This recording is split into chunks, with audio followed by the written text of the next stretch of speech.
And we're live. We're here. Welcome. Welcome, everyone. We're live. Allow us to get situated. We're only a minute or two early today. That's okay. Welcome, everybody. How we doing? Happy Sunday, Pizza Sunday. You're in the right spot.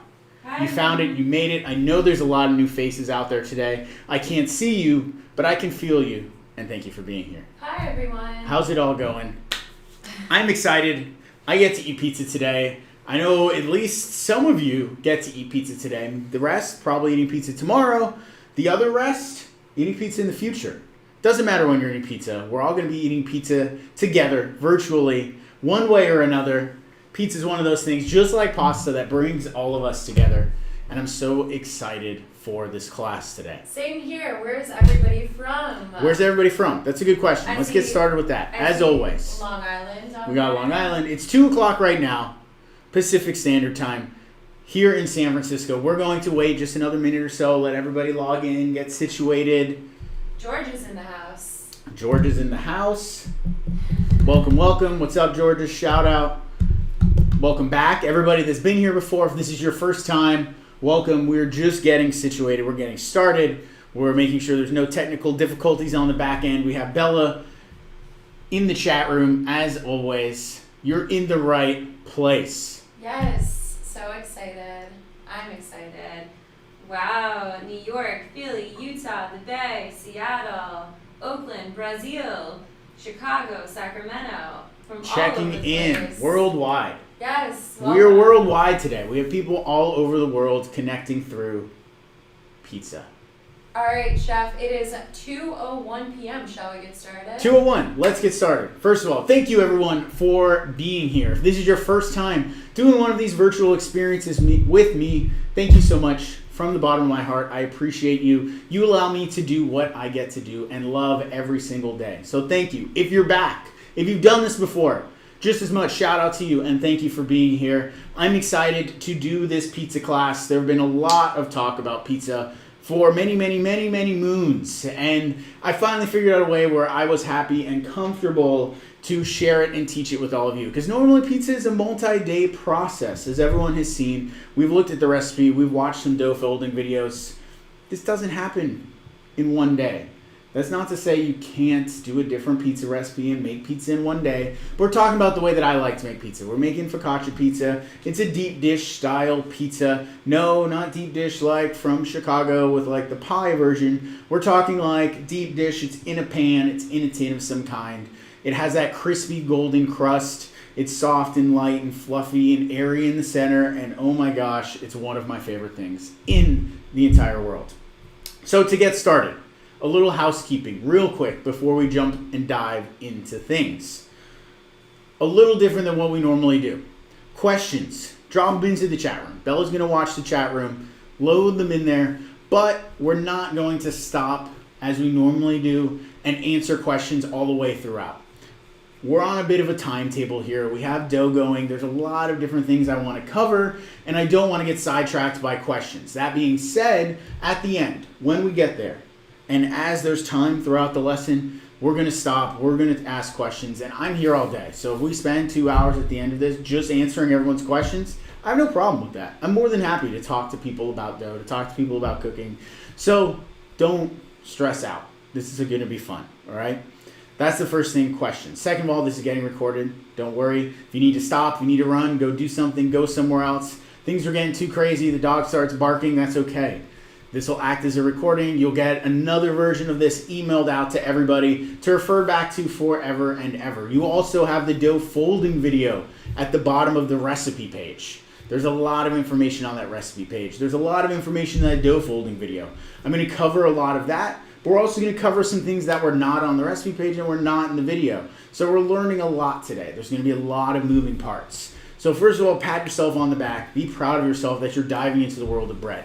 This is not an easy task. It is not necessarily something just for beginners in the kitchen. That's not to say you can't do it if you're new. It's okay.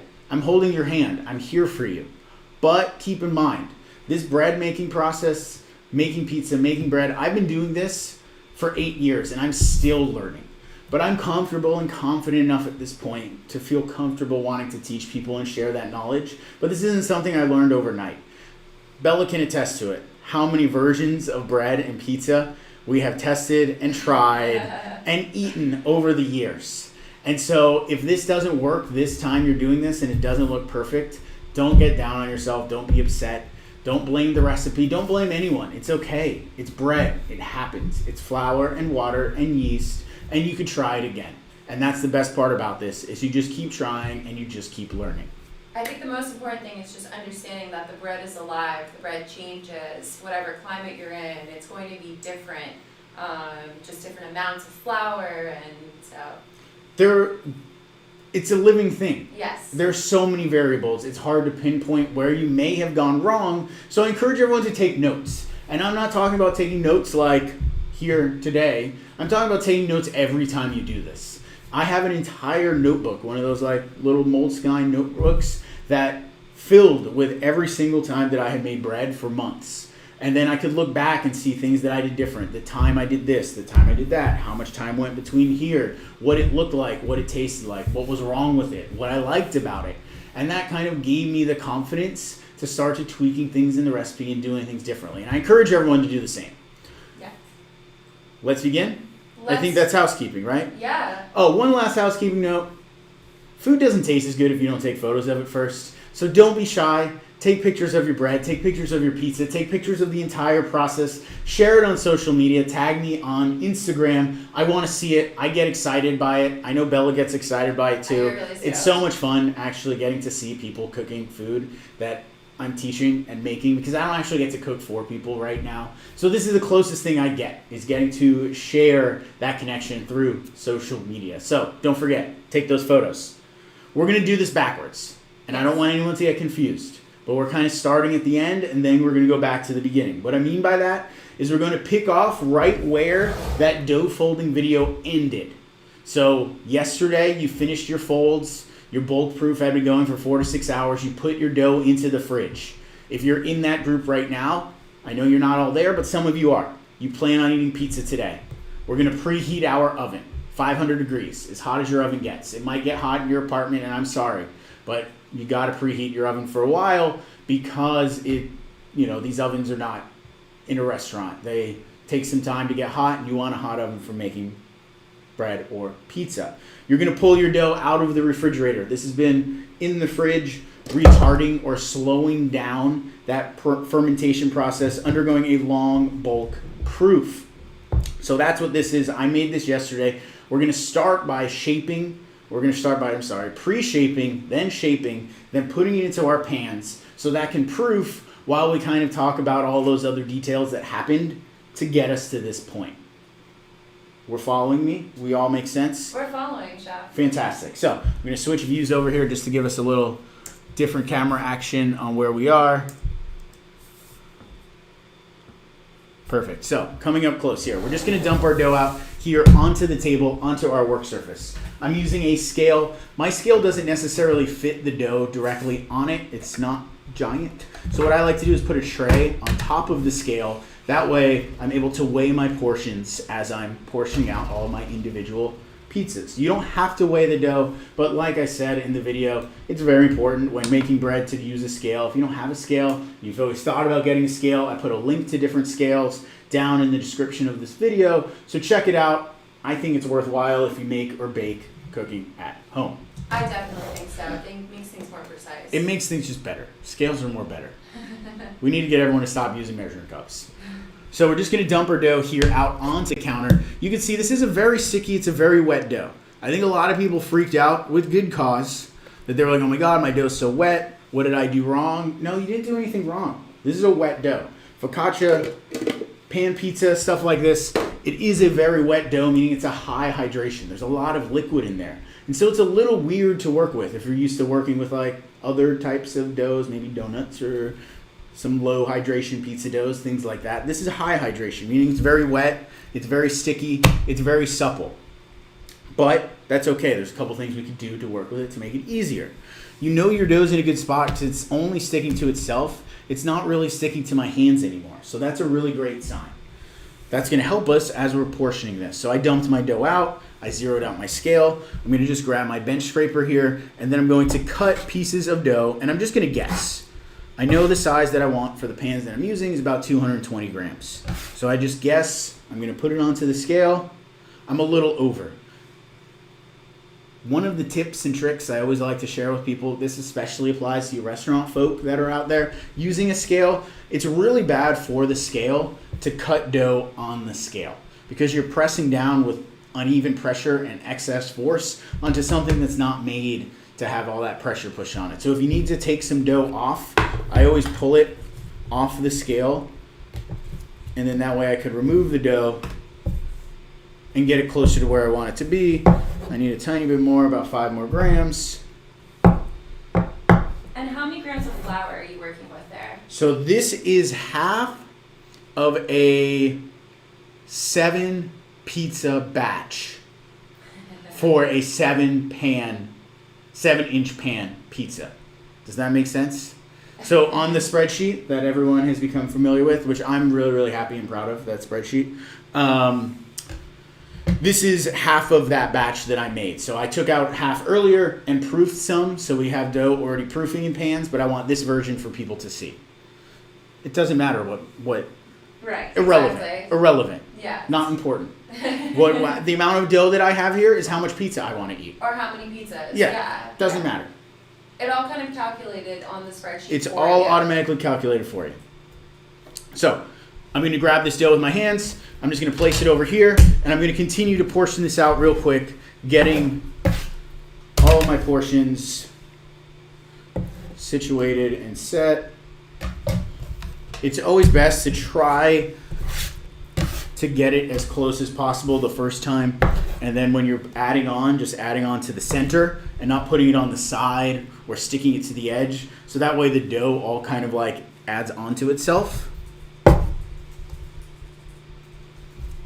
Going close, perfect.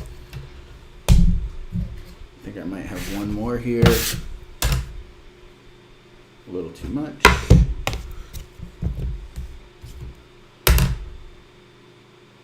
A little more. Perfect. And then I think no matter what, depending on if you did your recipe super precise, you're always going to end up with a little bit of extra dough, which is totally fine. This you could fry up in a pan with a little bit of olive oil. You could dust cinnamon sugar on it. You could just toss it out. I mean, it's a tiny bit of bread, tiny bit of dough. To play with. Yeah, you can play with it like Play-Doh. Give it to the kids. You could save it and make a little mini fry bread for breakfast tomorrow morning. Tons of uses, but don't stress out if you have a little bit of dough left over. It's not the end of the world. It kind of happens sometime depending on your recipe and how you did the flour multiplier factor. All right, so we're done with the scale for now. We're going to set that over here side. We have all of our dough portioned. We're going to do something that I like to do with pizza and focaccia like this, is a little pre-shape. So this is like one of my little secrets, something that I know a lot of people don't do with focaccia. But for me, when you're dealing with pizza or working in pans like this, almost thinking of it like a sourdough bread. So sourdough or pizza dough, you usually do like a pre-shaping process or shaping process. You don't just take this really kind of like rough, shagged piece of dough and put it in a pan. I mean, you could. There's nothing wrong with that. That's not what I like to do, all right? So instead, we're going to do like this pre-shaping process. And there's a lot of ways to do this. I'm going to show you how I do it. And it's kind of weird. It kind of looks funny. But if you're unsure or you're uncomfortable doing it, go down like the Instagram rabbit hole of just like dough shaping or pre-shaping, and like you'll find a million different bakers and chefs out there that have a ton of different methods and different folds and different kind of pinches and weaves and patterns and ways you could do this. Find something that's comfortable for you, okay? So we're gonna start by, I stretch the dough out into somewhat of a circle kind of shape, because I know I'm gonna wanna end up with a circle, something like that. I'm gonna take opposite corners and fold to the center. And I'm going to do that to weave the center in almost like you're making a pizza ball or a bun of sorts. So it's going to look something like this. You're taking your ends, you crisscross. You take your ends, you crisscross. You take your ends, you crisscross. Then you take your ends and you crisscross. Now that's all tucked up underneath. I'm going to flip this over and just set that side underneath. So that's our pre-shape. We're going to repeat that with all of these other pieces of dough. And then we're going to set a timer for about 25-30 minutes. During that time, our dough is going to start to rest. It's going to kind of form into the shape. It's going to get nice and tight on the outside. So chef, what if it's sticky? If it's sticky, that's good. I mean, Yeah. you can see the dough is sticky. It's a sticky dough. If you find like it's way too sticky and you're not comfortable working with it, you can wet your hands a little bit. But it's like the stickiness that we're talking about is like, you know, see where my fingers are right now? Like there is some dough on my hands. It's a sticky dough. It's a wet dough. If you're not comfortable with that, change the hydration on the spreadsheet. Make a dough that's a little less water and a little less milk. And then your dough will be a little drier and tighter. And then as you get more comfortable, you up the hydration, Like my focaccia I make is somewhere in like 120% hydration. Like it's crazy, super wet. And so this is obviously scaled back because it's pizza. It's not just focaccia loaf on its own, but you can play with those numbers and change them to make yourself feel comfortable.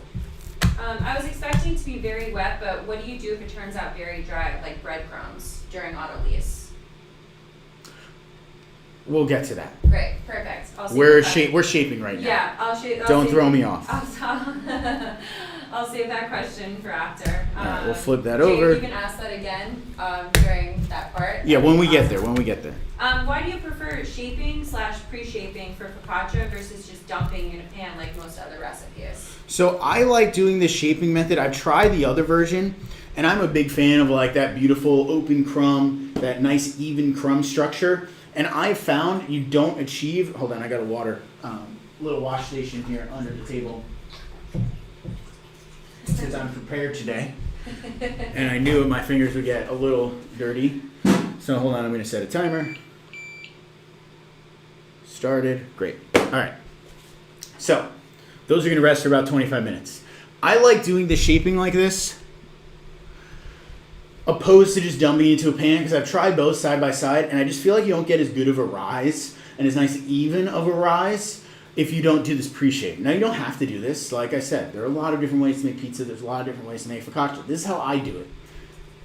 You're here because you want to learn the way that I do it, not because you're questioning another way that it's done. So you could do it the other way, but I find this way is better. It's far superior. It's more work, but I think it lends for a better final product. The other way is not as even. It's not as nice of a structure, and I just think this is better. I've tried both. I like this. That's me. Okay, so those are resting. We got about 20 minutes there. I got a little thing here. I'm referring to my notes so I stay in order and where we are.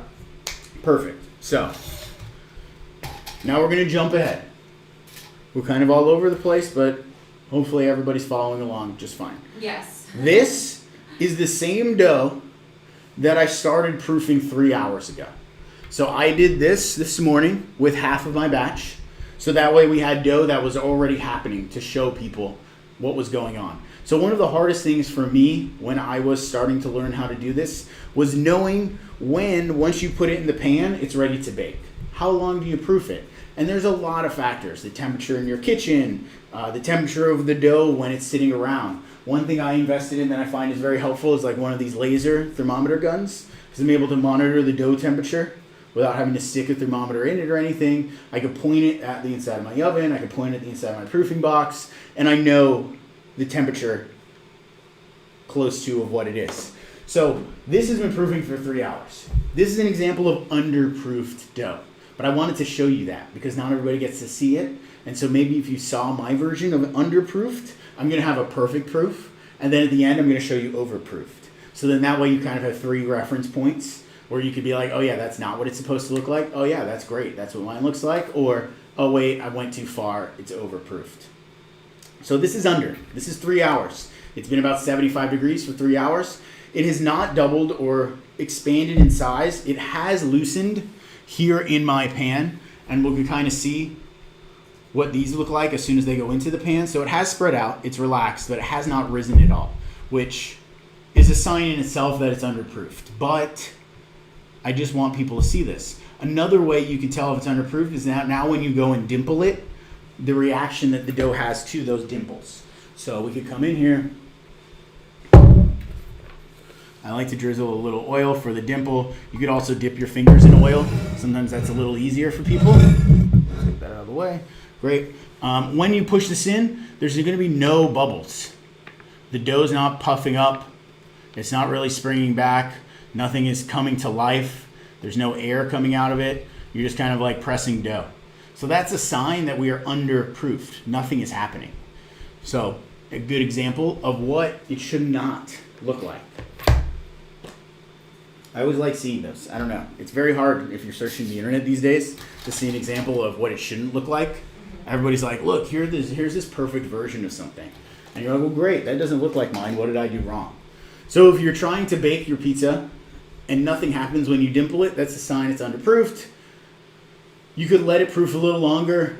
You've already dimpled it, but it would be better if you just wait, give it another hour, put it somewhere warmer, check it again in 30 minutes, see what happens. You'll end up with a better final product, more rise, more crumb, more open structure. Cool? Yeah. When you're ready for a few questions, Chef? We're going to start the auto-lease. Yes. Then we can talk about that. So we're going to jump back to the beginning. So everybody, I think, already has their auto-lease done, I imagine. If you don't, then we're going to start there. And this will be a good kind of beginning point, what you would do the morning of, the day before you want pizza. So I have my blend of flours here. If you're using the Hayden flour bread mix, you would just use that whole blend there. If you're just using bread flour, that works too. I would not recommend all-purpose flour. There's not enough strength there. You could use like a blend, some semolina flour and bread flour. You could use purple barley flour. You could use any kind of flour. I highly encourage you to get experimental with your flours. Play with those percentages, play with those numbers, turn the dials, turn the wheels. You'll end up with different flavors, different looking breads, different structures. Really, really great stuff. What's wrong? We're going to move the microphone just a little. There you go. Perfect. So it's not on here. Oh, they were hearing the sound there? Okay. Thanks, Chris. Thank you, Chris. Good eye. Good ears. Good And ears. then, what do you do to fix underproof dough, by the way? You proof it longer. Yeah. So you just leave it to proof longer. If you bake it and it's underproof, there's nothing you can do about it because it's already cooked. If you've already poured oil on it and dimple it, make a note. Make a mental note. It's not going to be perfect because you've already dimpled it. So you've already pushed some air out of it. So it's going to take even longer to proof. It's not going to be perfect, but you could leave it longer and it'll be better than if you didn't do that. We're going to start the auto-lease. Auto-lease is this process a French baker discovered, I don't know, back in the 1800s. 1900s would be 18 something, right? Okay. Discovered this method of self-digestion to where you're mixing your liquids with your flours to bring them together prior to adding any sort of fermentation, yeast, salt, sugar. You're kind of just doing a bit of a premix. And then this is going to help build gluten. It's going to help jumpstart that process. All of the flour and enzymes are going to have this like self-digestion happening. And so we're going to make gluten happen just from leaving this alone, which is like kind of one of those magical things you could do. And you could do this as little as 20 minutes. It'll make a difference. You could do this as much as like 3 hours. And depending on the wheat that you're using, especially if it's freshly ground wheat or a whole grain wheat that has lots of bran and lots of kind of like that whole kernel in there, the longer the auto-lease, the better. So there's no special mixing technique involved here. We're just going to grab all of the dough and squeeze together. Someone was asking what happens if it's like breadcrumbs. It means you reserve too much liquid. And so you don't have enough liquid in the bowl to actually get the dough to come together. So you'd want to add a little more liquid just so that you have a very shaggy, kind of rough, messy ball. And that's exactly what I'm doing here. And I think I did this in the dough mixing video. Maybe not. Maybe I started right at the Levant stage. Is that water or milk? That's water and milk. Yes. So like I did in the dough video, you're mixing your water and milk together. Just so you have an even amount. It's equally dispersed. I don't like to add it in different stages. I added it at the same stage together all at once. You could use all water. You could use all milk. No one's stopping you from getting creative. Yeah. And then do you just estimate how much of the water/milky mix you add at this stage? Yeah, I estimate because I've done this a lot of times, so I know. Let's see how close I am. I'm going to guess I have 53 grams here on the side. Are we going to make it? 57. Very close. Very close. So, no, 50. Yeah, 57. So, you know, I've done this many times. I don't need to weigh it so much anymore. But the reason we're doing this is later it's going to be easier to mix in the other components if you have a little bit of liquid on the side. And we're going to be able to do what's called a bastinage. So if you see this, we're sticky. That's okay. It's a sticky dough. That happens. You're just going to kind of pull the dough the best you can off your fingers. Get the most of it as you can back into the bowl. And then there's a request to switch the camera views just so you can see it. Yes, you can see what this is. Let me wash my hands and Yeah, and then why do you use milk, and could you use oat milk, Chef? Yes, so whoever asked the question hasn't checked their email. I recently sent out a frequently asked questions yesterday morning regarding the whole milk thing, because a lot of people were wondering about that. I just like the flavor of milk. I like the fat the milk adds. It gives you a different sort of crumb structure. It's not very common in focaccia or pizza to use milk. I really like it. You find it in very particular regions of Italy. To do something like that, it's something I started doing and something I really like the final result of versus using all water. I've done it with oat milk, and it comes out great. I have not tried almond milk or soy milk, but I imagine it would work. And if you're, it'll add almond flavor or it'll add soy flavor, but that's not necessarily a bad thing. I have stuff on my fingers, so I can't change the camera just yet. Let me get a little quick clean down here, guys. Well, while you're down there, I'll ask a question. Yeah, let me hit me with the question. I'm here. Yeah, thank you for all your patience, by the way, in answering these questions. We definitely will answer all of them, just because of the time of the day. It's going to take a few minutes just to go through them all. I live in Calgary, very dry. I found I had to add more water than the spreadsheet indicated to make it look like yours in the video did. Is that an okay approach to take? That's a great approach to take. I would document that just so you know, because yes, very dry. The flour you used could have been different than the flour I used, and different flours absorb water at different rates. And so absolutely, that's like when I make my signature focaccia. Let me change this. Yes. When I make my signature focaccia, I use a blend of 4 different whole grains that are freshly ground. So they absorb a ton of liquid. That's how I'm able to push the hydration so high, over 100%. Somewhere where you are, either the flour you're using is dry or the humidity is very dry. And so you'd have to add a little bit of extra water to make up for that. And that's totally fine. I would just document all of that so you know your percentages and your hydrations that you need in your area. A great example of that is when I was living in LA, I developed this dough. Over the 3 years I was there, I was super happy with it. I moved back up here to San Francisco. My recipe didn't work anymore. I had to adjust the numbers ever so slightly to account for living in the Bay, for being a little more humid up here than down in the LA desert. And so that's something that happens no matter where you are. So it's definitely normal and a great approach to take. So this is where we are on the Autolyse. You can see here, Autolyse, there's no gluten development yet. If I try to pull a piece of dough off, it's still very sticky. It just kind of rips and tears. It doesn't stretch so well. So what we're going to look at is see this in about 30-45 minutes, and it's going to be like magic. We're going to have this long, elastic, stretchy bit of dough. Super cool stuff. It's one of my favorite things about bread making is the Autolyse. Anytime you're making bread, even if you just have an extra 20 minutes, I encourage you to do this step. Before you add your yeast, your sugar, your salt, anything, even with regular pizza dough that you would make, like Neapolitan or whatever pizza dough, Autolyse your flour and water before you add anything else. Give yourself 20 minutes. You'll be so surprised with the quality of bread and dough that you come out with just from this one little extra step. So magic is happening here right now. Your current portions are much larger than the portions you have in the Excel file, correct? Just checking because mine looks a lot smaller yesterday. The Excel file is meant to be edited. So if you look over on the right-hand side of the page, there's a whole bunch of instructions. You need to change those numbers to reflect what you want to make. So I changed those numbers to make what I wanted to make. I wanted 7 pizzas, each being 7 inches in size. Depending on what numbers you plugged in, will lead you to have a different size dough. This right here is 6 pizzas at a 6-inch size. So that's why it looks like this much dough.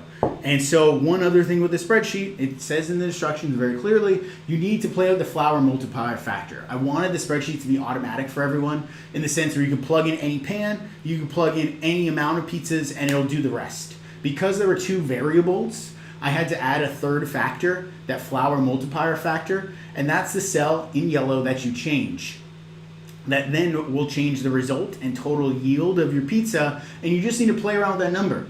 And you mess around with that number, 80, just guess. Plug in 80, see if the number is close to the per pan size. If it's way off, change it again. If that number changes, it's closer to the per pan size, the next 2 cells down, the flour multiplier result That's what you're trying to play with, and you just change those numbers. It's a spreadsheet. It's meant to be changed. Follow the instructions. Then your dough will yield the amount of size that you're planning on making. What did I do with my, here it is. So, next, here we are. I have a reusable shower cap. I really like these for any time that I'm making dough. They're awesome for proofing. I save them.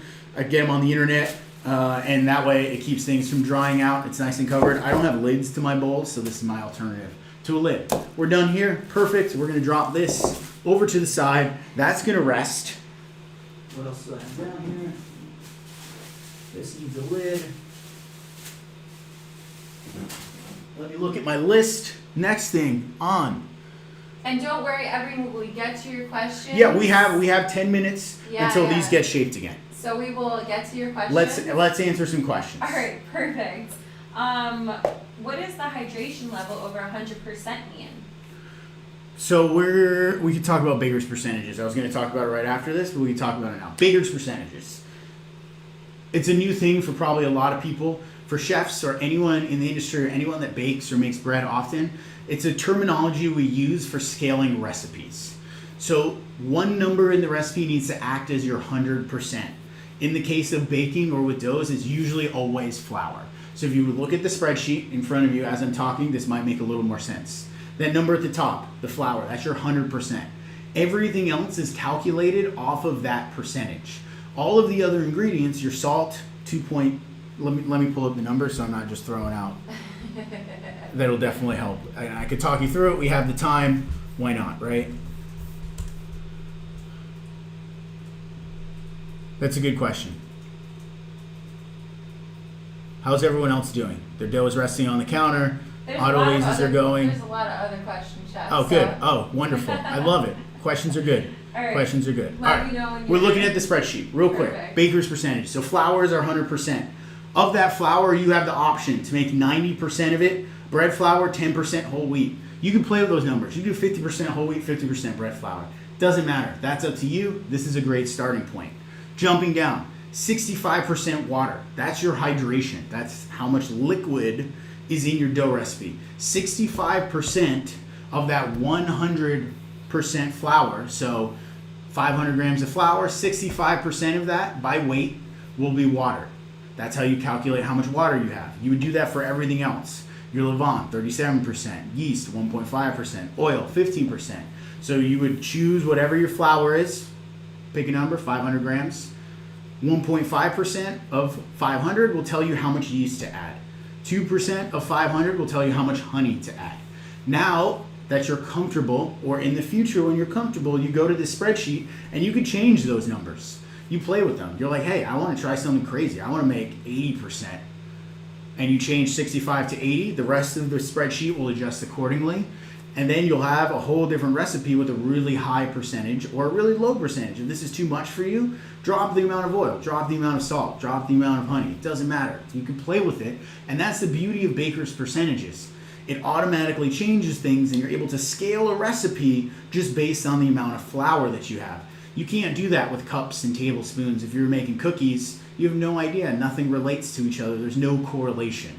And so by using Baker's percentages in any recipe, whether it's salad dressing, pasta dough, or pizza, if you talk in percentages, you can talk to anyone around the world universally and scale a recipe accordingly. It doesn't matter what size batch you're making, because if you're making 1,000 pounds of flour, you're still going to use 2% yeast. Or if you're making 100 grams of flour, you're still going to use 2% yeast. It's going to be the same universally, and that's the beauty of Baker's percentages. All right. Another question. Yeah, let's do it.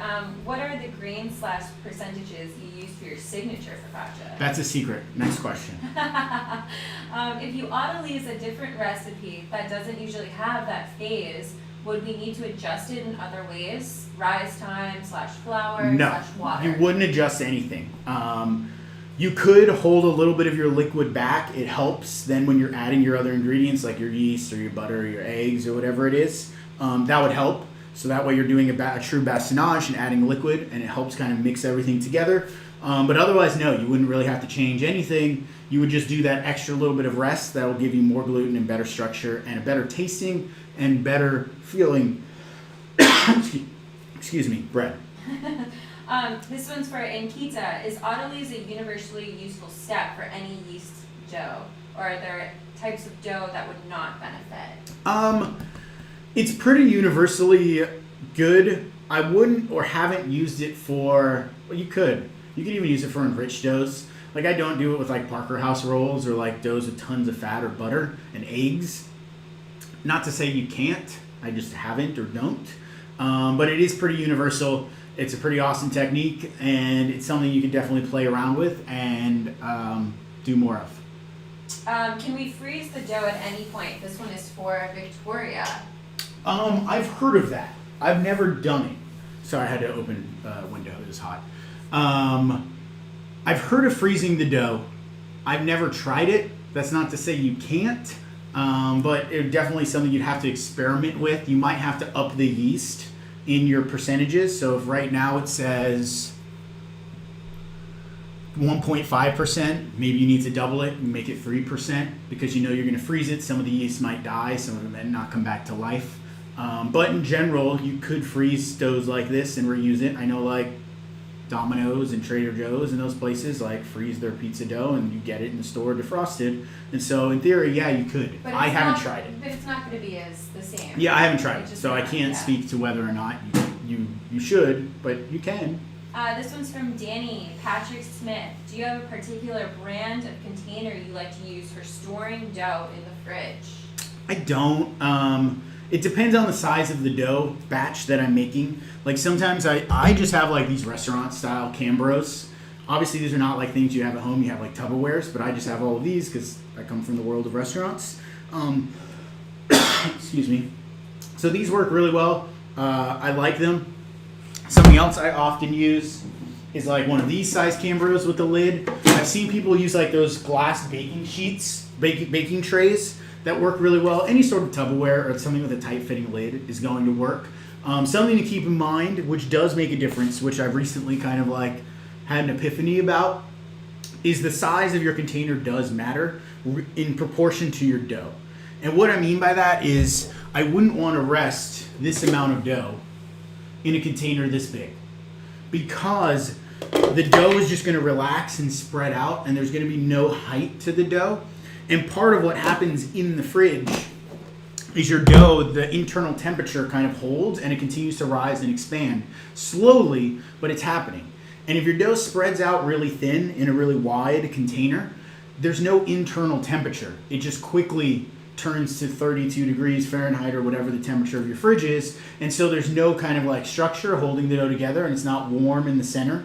And so because it's all flat and spread out, it's not going to have as good of a rise and it's going to happen much, much, much more slowly. So the proportion of your container size to the batch of dough that you're making is relevant and important and something to consider because of that. This one's for Carly. Carly says, is there a max time you can cold ferment? There is a max time, and every recipe is going to be a little bit different. Some fermenting longer, some fermenting less, and just something to consider why it makes a difference. I've done this up to 72 hours, and it was okay. It wasn't the same. I like it at this point. 48, there's not a huge difference. But what ends up happening is you have to consider the yeast that's in the dough. So you're putting the yeast to sleep. Yeast like to eat sugar and they produce carbon dioxide gas, and that's how bread rises and poofs and expands when it cooks. And so if you put the yeast in the fridge for a very long time, they're going to eat all the sugar, all the honey, everything, all of their food is going to get eaten while they're in the fridge. Then you take them out of the fridge, they wake up, there's no food for them. So they're not going to rise, they're not going to poof, nothing's going to happen when you put them in the oven. As long as your recipe and your ratios account for having either a lot of yeast and a lot of food that they're able to survive for a very long time, or you use less yeast and more food, and so there's more food than there is yeast, they're able to then survive longer in the fridge and when you take them out of the fridge. And so those are kind of like things you'd have to play with and tinker with and adjust those percentages and turn the knobs and play with the dials and kind of see then where you are and what you want. Some people want a very long fermentation because it does build flavor. You're producing different acids and breaking down different enzymes, and so there's a lot of things happening where you're developing tons and tons of flavor. But that comes at a cost, and you need to be able to adjust for that. Tara says, I want to see the perfect and overproofed. My pizzas are ready to go in the oven soon. Okay, so I'm imagining then, Tara, you pre-shaped without us. My perfect is not done yet because mine, I planned for it not to happen, and the overproof has not happened yet either because we're not there. So you jumped ahead. I'm sorry, I don't have anything to show you. Deepak says, does the dough not dry out if you leave them out to proof? They will dry out if you leave them out to proof. And that's why we're only leaving them for about 25 minutes. And then we're going to reshape them again. Then we're going to wait another 25 minutes. Then we're going to put them in our pans, and then they need to be covered. If you're not going to cover them, they need to be in a humid environment. Like a proofing box works well because it has like usually a moisture tray that kind of creates a humid environment so it doesn't form a skin. Occasionally, like I could use my dehydrator, turn it on and turn it off. You could use your oven to kind of play with temperatures, and we'll talk about that in a second when we get there. Mm-hmm. Question. Angelique says, what is the difference between 00 bread and cake flour? A lot of differences. 00 meat referring to how finely it's ground. You could have high protein and low protein 00 flour. 00 is just how finely ground it is. The protein percentage has to do with how good it is for making gluten, or bread in this case. Bread flour doesn't speak to how finely it's ground because every brand's going to be different, every variety is going to be different, but you're going to know it's high in protein. The timer's about to go off. I don't want it to scream at everyone. Bread flour is going to be high in protein, so you're going to be able to make lots of gluten. It's going to have lots of structure. Cake flour is kind of the opposite end of the spectrum. It's not going to tell you how finely it's ground, but it's going to tell you it has very little protein, very low protein, very tight crumb, very light and airy, perfect for making cakes, something you don't want chewy, something you want incredibly tender and delicate. So you're kind of mixing different verbiage and terminology for describing it because that's how we do it in most places here in America. You go to Europe and they usually don't talk to flour that same way. They'll say it's like type 0, type 00, strong flour, weak flour, and they kind of have a different set of words to describe it that are more accurate to what it actually is and does, and it becomes easier to understand. Hold on the question. All right, everyone. We're here. Lots of questions. Yeah, we're 25 minutes in. We're reshaping our breads here, okay? So that's where we are. We've come to this point. It's been 25 minutes. They've relaxed. They've loosened up. They're still very rough around the edges. They're not smooth and taut on the surface, which is what we're looking for. So in order to fix that, we need a bench scraper. If you don't have a bench scraper, you could try doing this with your hands if they're wet, but I'm much better at it with this. And it's a technique that takes time to develop. It's going to be kind of hard to do if it's your very first time, but just bear with me. You're going to grab part of the dough, twist, and pull the bench scraper out. Then coming back over to the same area, grabbing, pulling part of the dough, twisting, and pulling out. And what you're doing is you're rounding the dough ball, you're tucking dough underneath, tightening the surface, and you're continuing that shaping process so this is going to rise and bake evenly. Let me show you what I mean. They end up moving slightly across the table as you do this, but they're tightening up, they're turning, and the whole surface becomes really smooth and slick and even.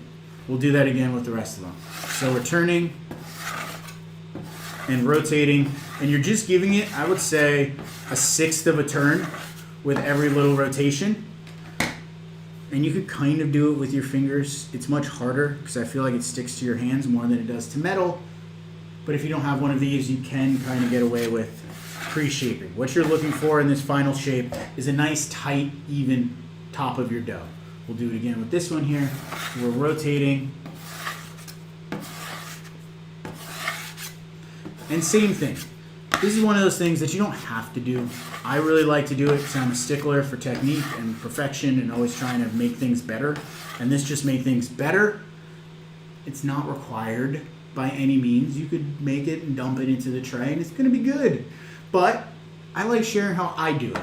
Yeah, exactly. This is how you do it. This is how I do it. That's not to say you don't have to do this, but this is how I do it. All right, Chef, let me know when you're ready for All more right, questions. so we're rotated. Everything's nice and tight. We have these beautiful little balls. We're going to wait again real quick. Wash our hands. And we're going to go 25 more minutes. Final shape. All right, we have more time. We have questions again. Great. Naveen, why is there yeast in the pre-ferment and also added prior bulk fermentation? Great question. Let's talk about all of that because there were a couple people asking me the difference between pre-ferment, levain, biga, poolish, all of these terms for kind of like mother starters. Do we switch Oh yeah, let's switch cameras. Good call. Thank you. Bella on production over here. PA, best PA in town. DP. Give yourself more credit.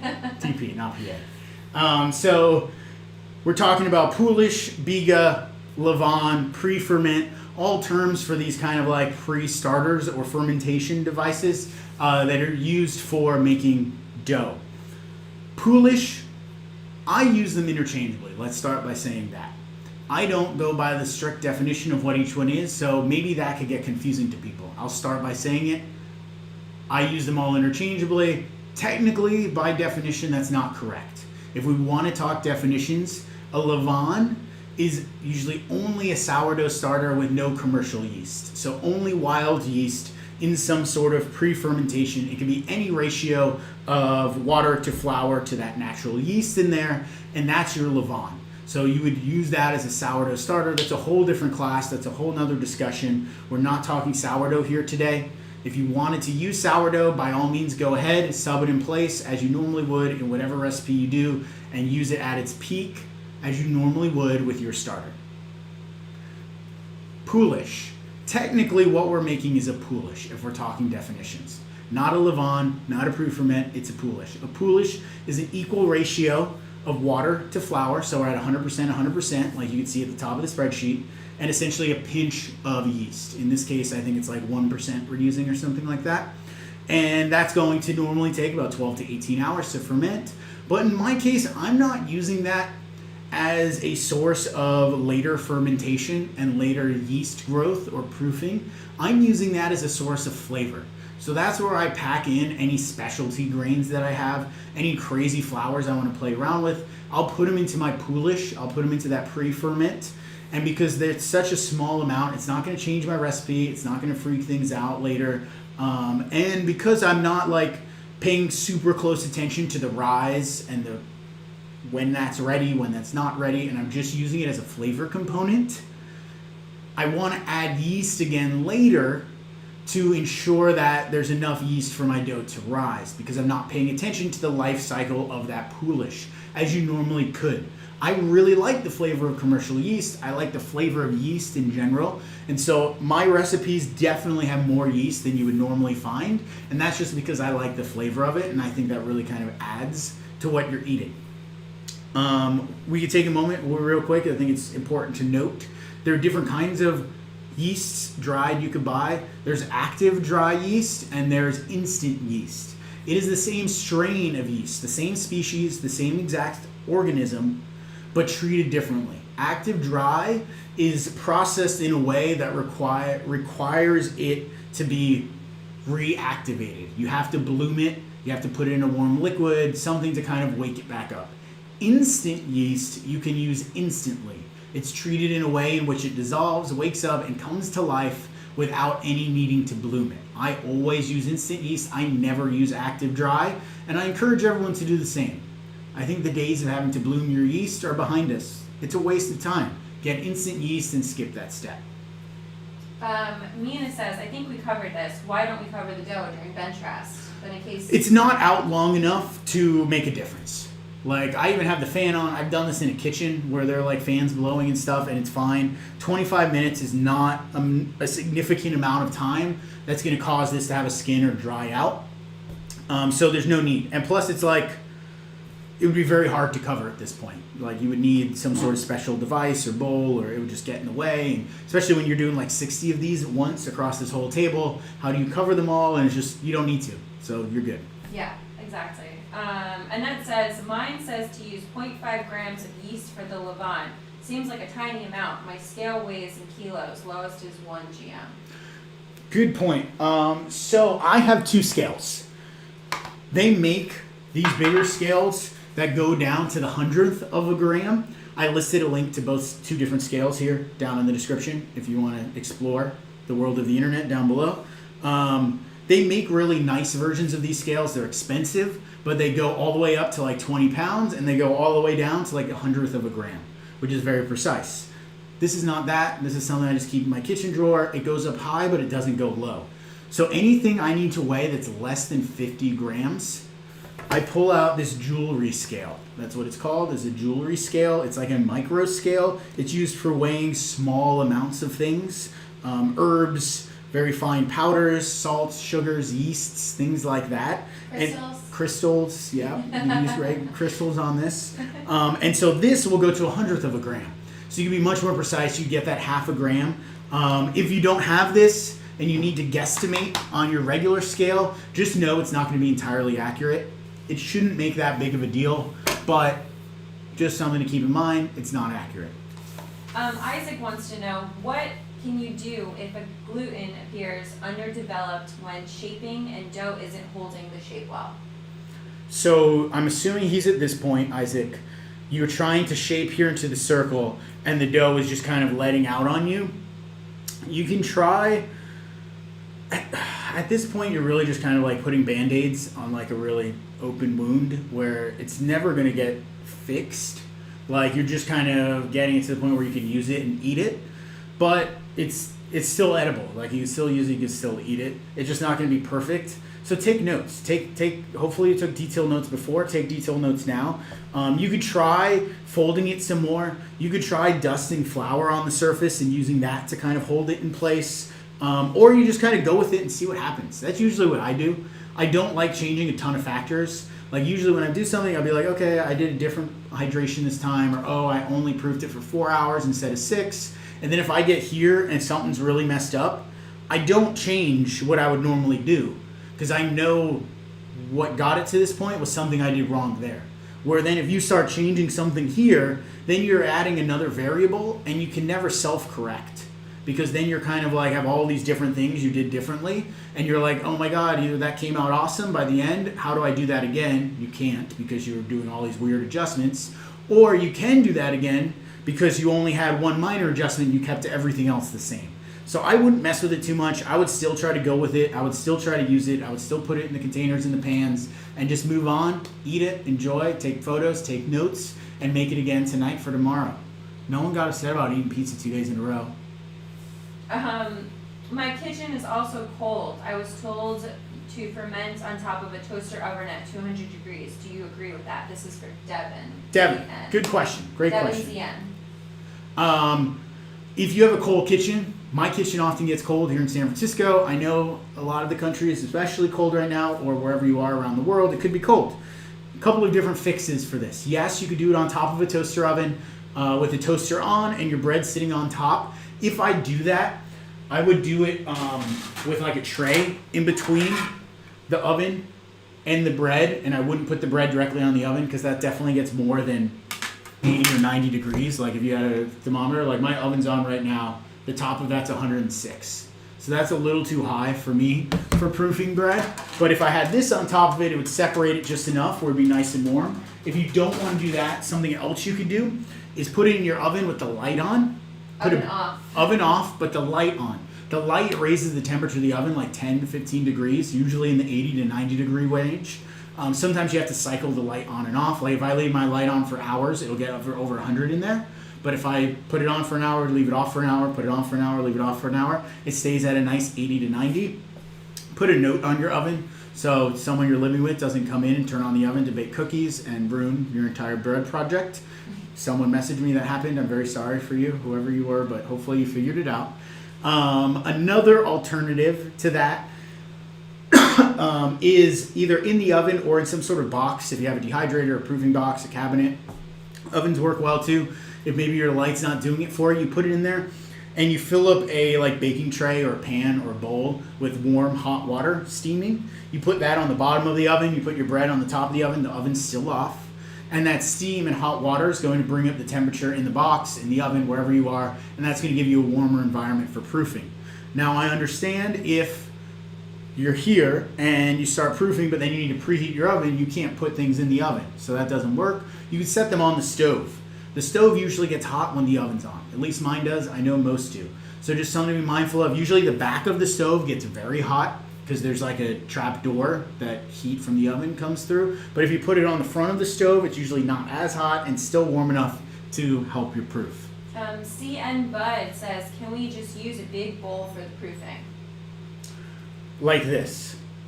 For proofing, yes. Like for your bulk proof as you're doing the folds, instead of using something like this, like I did in the video, absolutely, you can do that.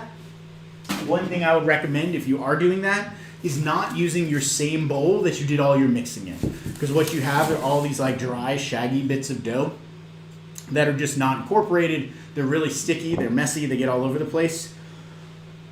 Sorry, I have a scratch in my throat.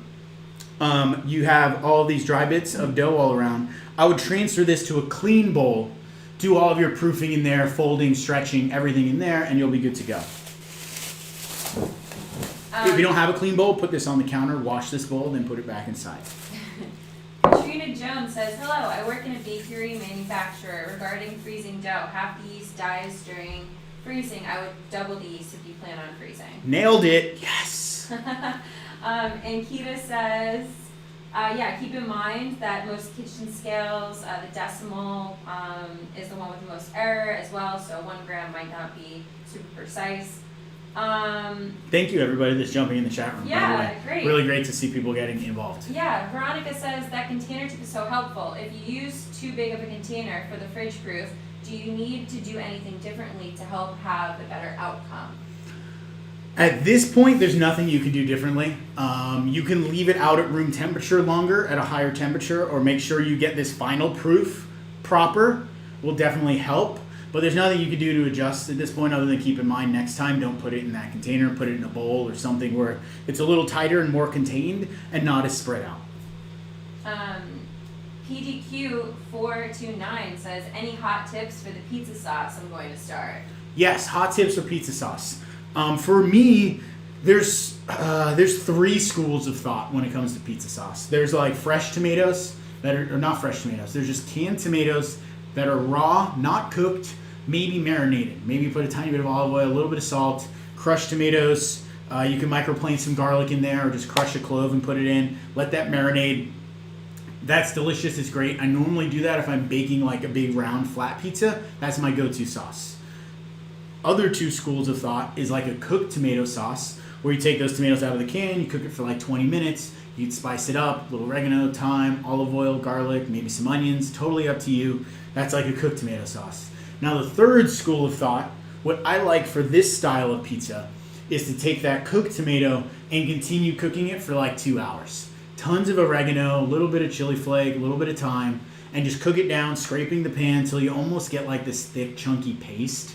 And that I find is like the best sweet sauce that goes perfectly with a deep pan pizza like this, and that's what I want.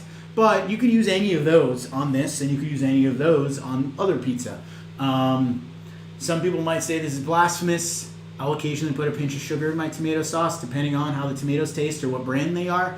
If you're using Bianco di Napoli, shout out Bianco di Napoli. You never have to add sugar. They're perfect and delicious the way they are. Not sponsored. I was scaled, but my yeast measurement had to be eyeballed. Is there an alternative or guideline? There's not. I would say an 8. All right, here we go. Here's an alternative. This is similar.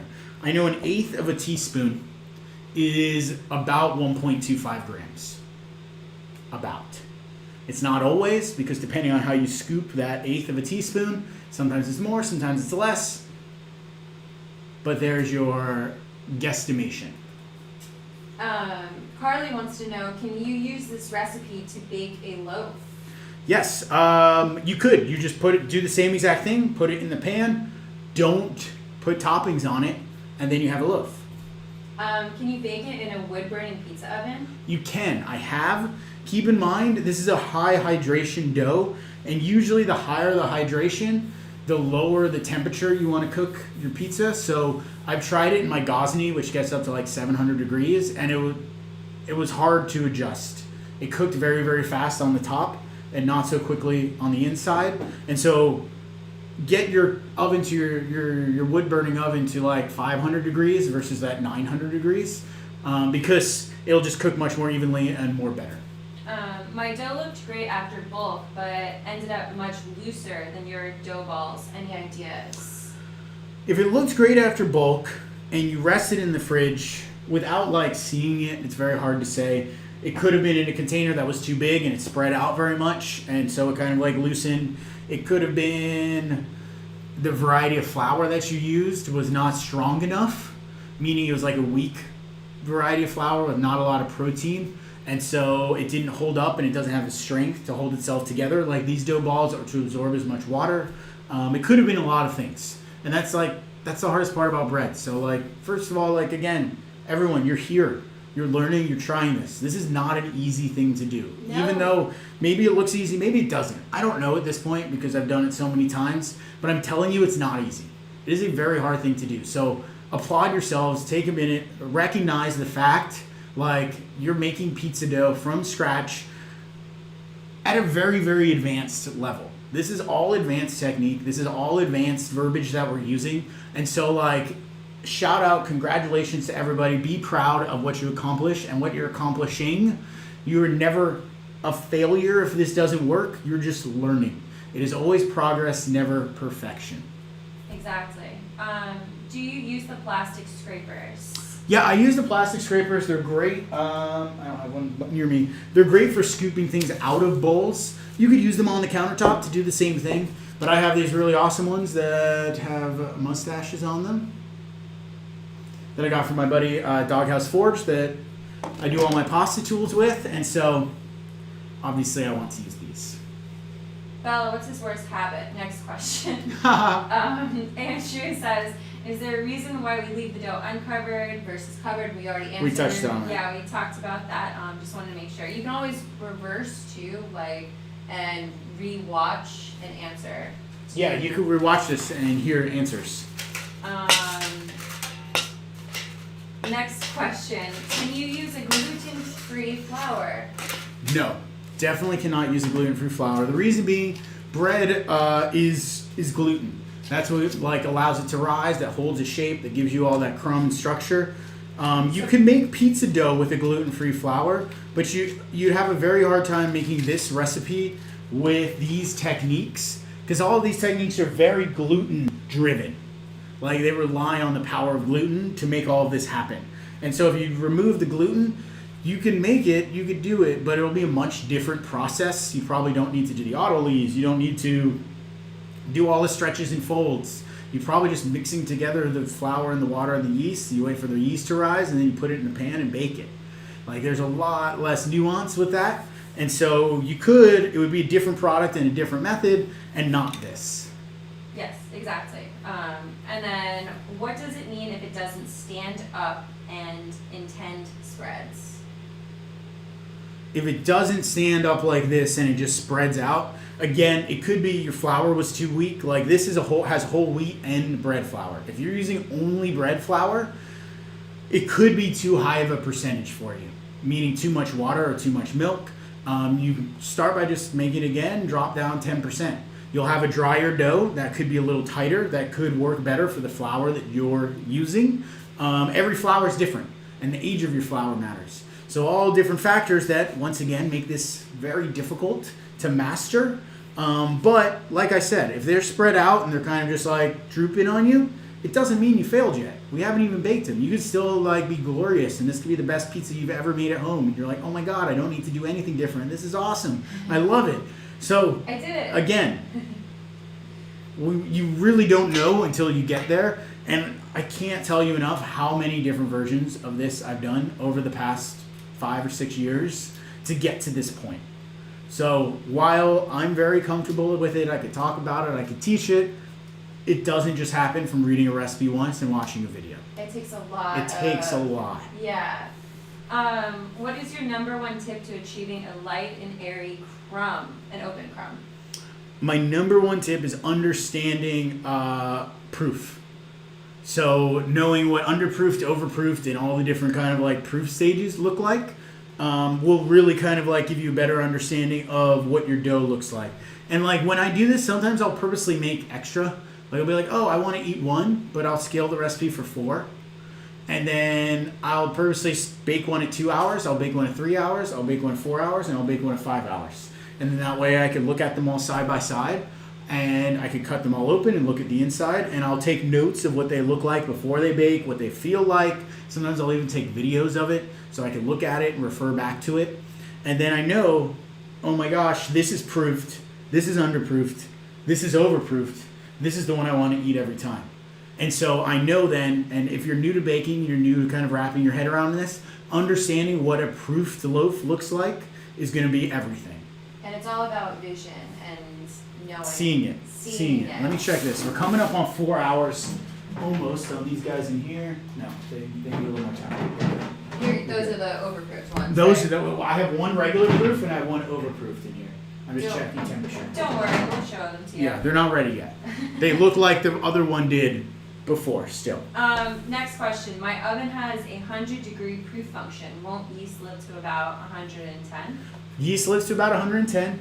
If you're confident that your oven is accurate within 10 degrees, which most home ovens never are, then you could put your bread in there. But how confident are you in your oven? Just be careful. Just be careful. Yeah. Get a thermometer.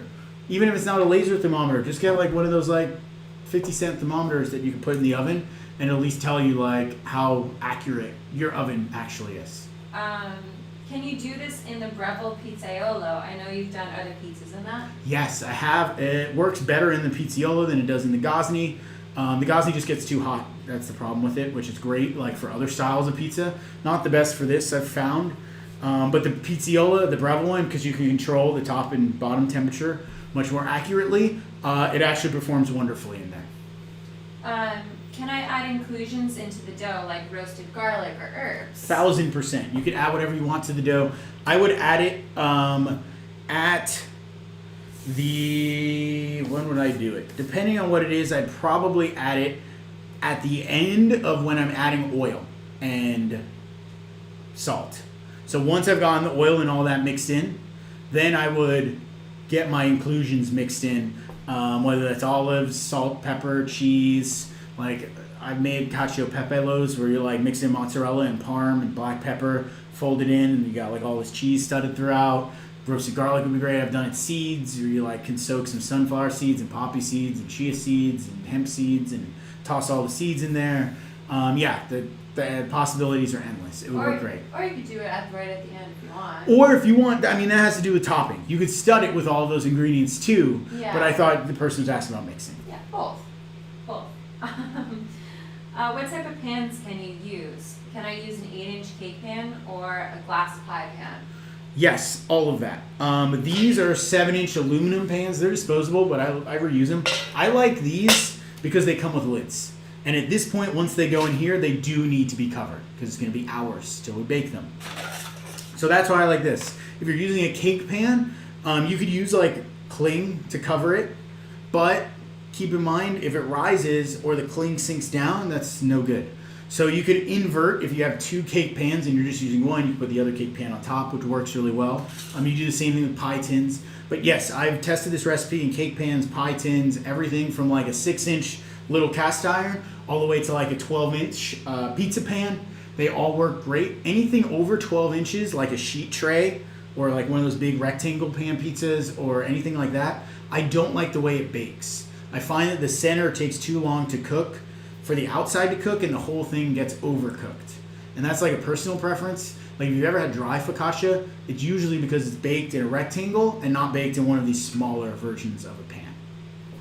That's kind of like into our next question. Is there a particular reason why you like the aluminum pans versus the cast iron? You do like cast iron. I like the cast iron, but the caveat with the cast iron is it's harder to control temperature. And if you're new to this and new to kind of like playing around and you put a cast iron in your oven, the top's going to get hot really fast. The cast iron takes longer to get hot. And you want it to cook evenly. So unless you have like a pizza stone or like a really nice stone at the bottom of your oven or like a really expensive like Rational oven, the cast iron's not going to get hot at the same time.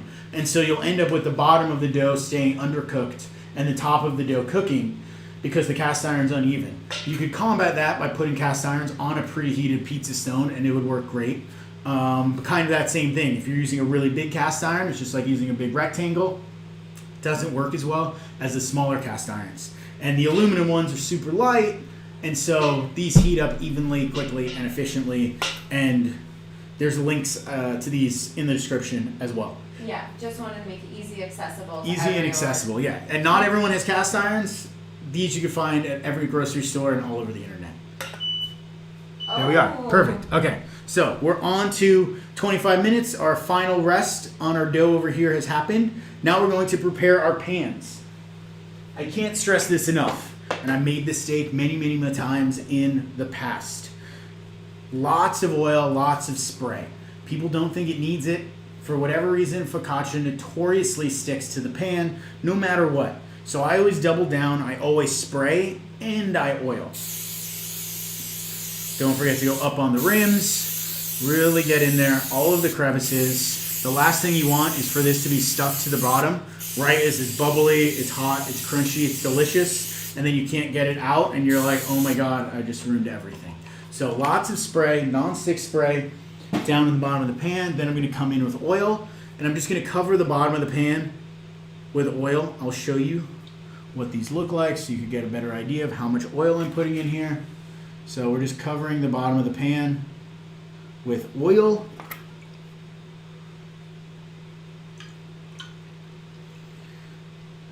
And I always err on the side of a little more oil than maybe what you need. They start to like fry and sizzle in the oil. It almost like turns into like fried dough. It gives you that like really awesome exterior crust.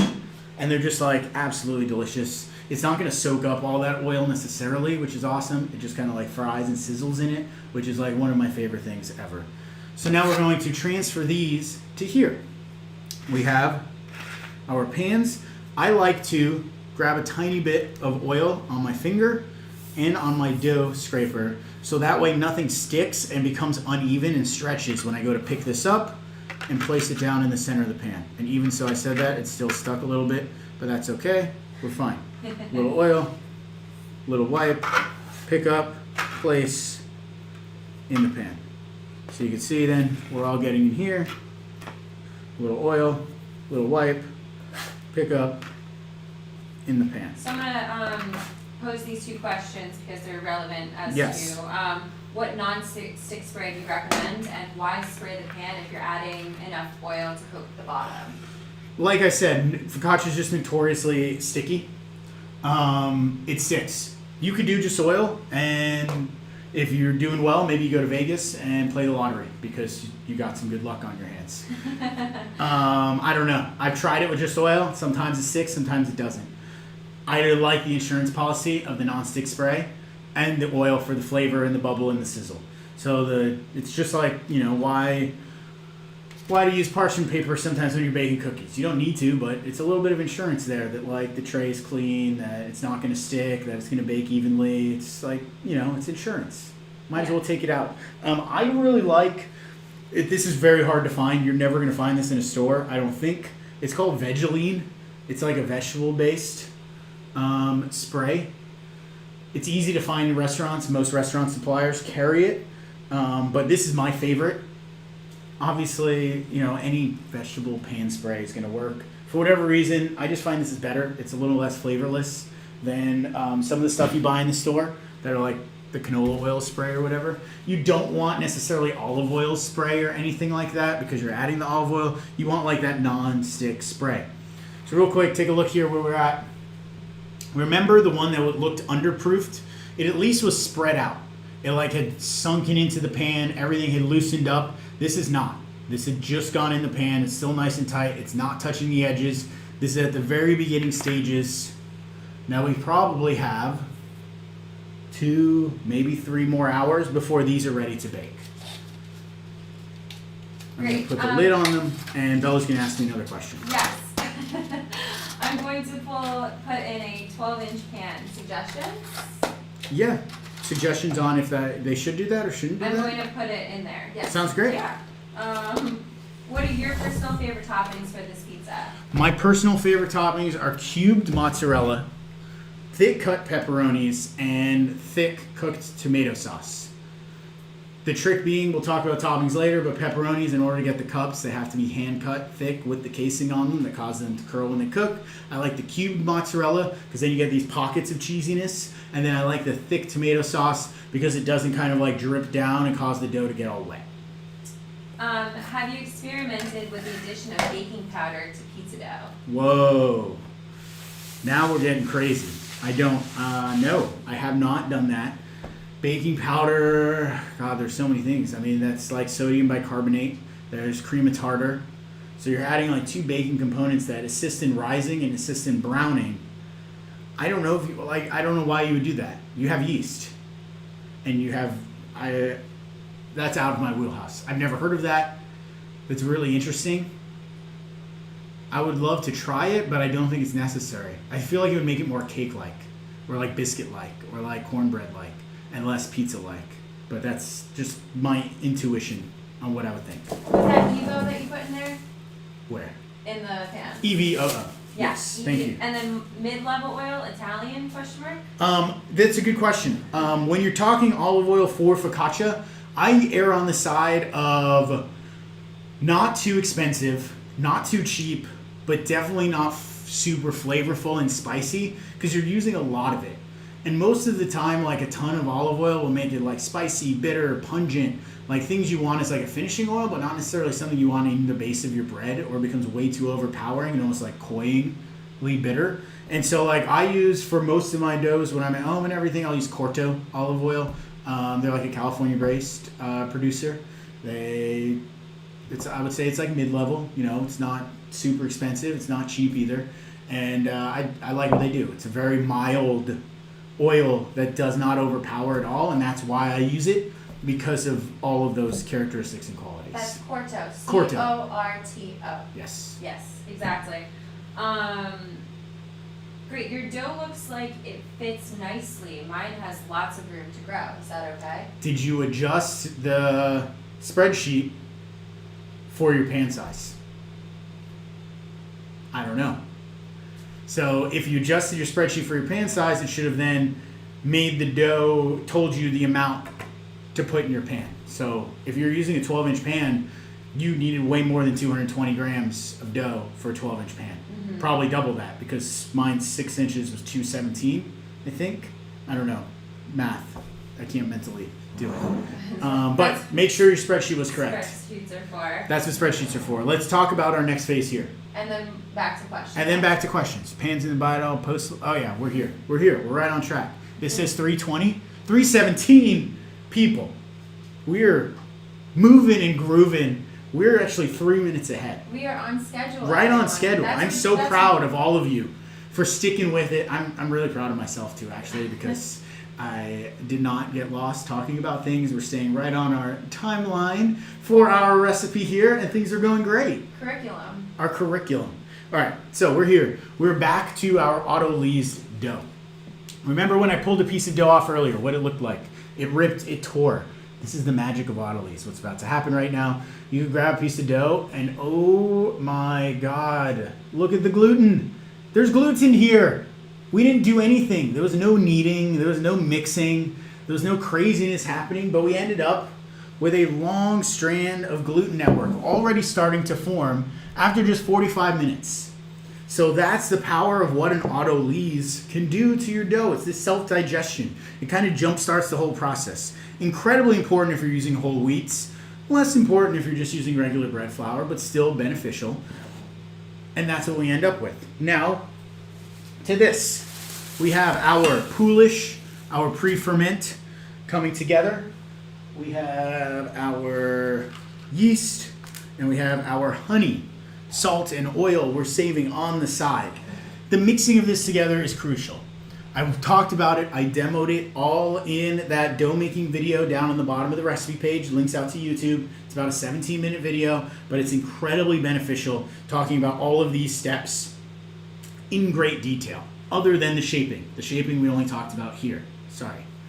So to this, we're going to add all of this. The mixing of the two together are very important. I saw people sending me pictures of their dough as they were getting ready, and they were like, oh, it doesn't look right, it's not coming together. You didn't mix it enough. There's a method called the Roubade method of mixing. It's a French baker his namesake, Rubad, that's his name, Wood, figured out this way of incorporating wet things into a wet dough without using a machine and all done by hand.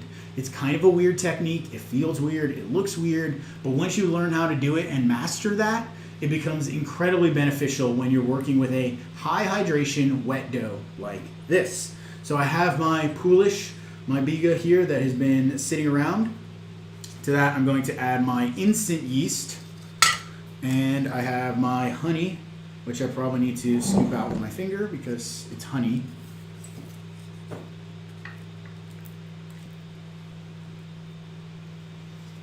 And then I'm going to add about half of my remaining liquid. And we did this all in the video. I just wanted to show it again because I think people had a hard time with it. And I like teaching, you know? Yes. So we're mixing all this together, and this is kind of just like our little pre-mix to get all of those ingredients mixed before we put it into our big mix here in the bowl.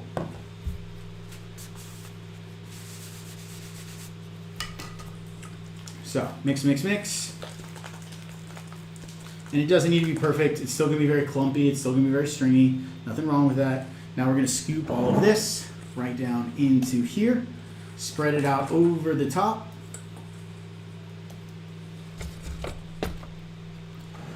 And then I start by just kind of like pressing it in.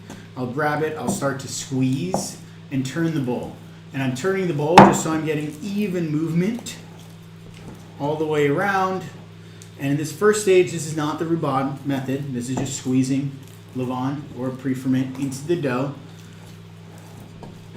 And it's going to be very stringy. It's going to be kind of clumpy. You're going to see like kind of like chunks of flour. That's all normal. It's weird. It almost looks like this like slime bob with all these like weird kind of like webbings in it. You want to continue to mixing this until it's smooth and the webbing has dissipated. And it becomes smooth and there's not all these strings of dough in it. Once you kind of get that biga, the poolish fully mixed in, you can start to see the colors start to come together. The brown and the white start to mix. And you're going to do now this Rubad mixing method. I showed in the video, but I'll show it here again because I can talk about it. You're going to scoop your hand. You're going to cup it, come underneath the dough, away from you, using your other hand to hold the bowl in place. You could also use your belly. Sometimes that helps. It gives you a little more room to hold on to. You're going to come down underneath, keeping your fingers together, pulling and stretching the dough, and then just placing it back down. You're not pulling it off your hand. You're not tucking it underneath. It almost seems like you're not doing anything. It's kind of a weird thing where you're just repeating this motion and then turning the bowl and then repeating that motion. But you're actually stretching the dough up underneath itself and almost doing this like tumbling action where you're constantly folding the dough over and over and over. And once you start to do this more and more and more, and after a couple of minutes, you'll get to the point where you'll start to hear this like wet slapping sound. That's a great sound. That's the sound that you're doing it right. If you don't hear that, you got to readjust your method and the way that you're doing this. So again, turning the bowl, and I'm just rotating the bowl to make sure I'm mixing everything evenly.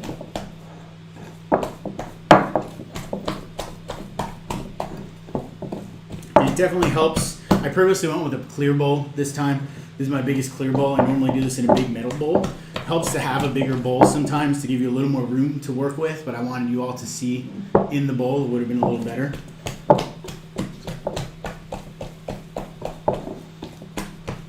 Any questions about this? Yes, just a few questions just so we can catch up. Mhm.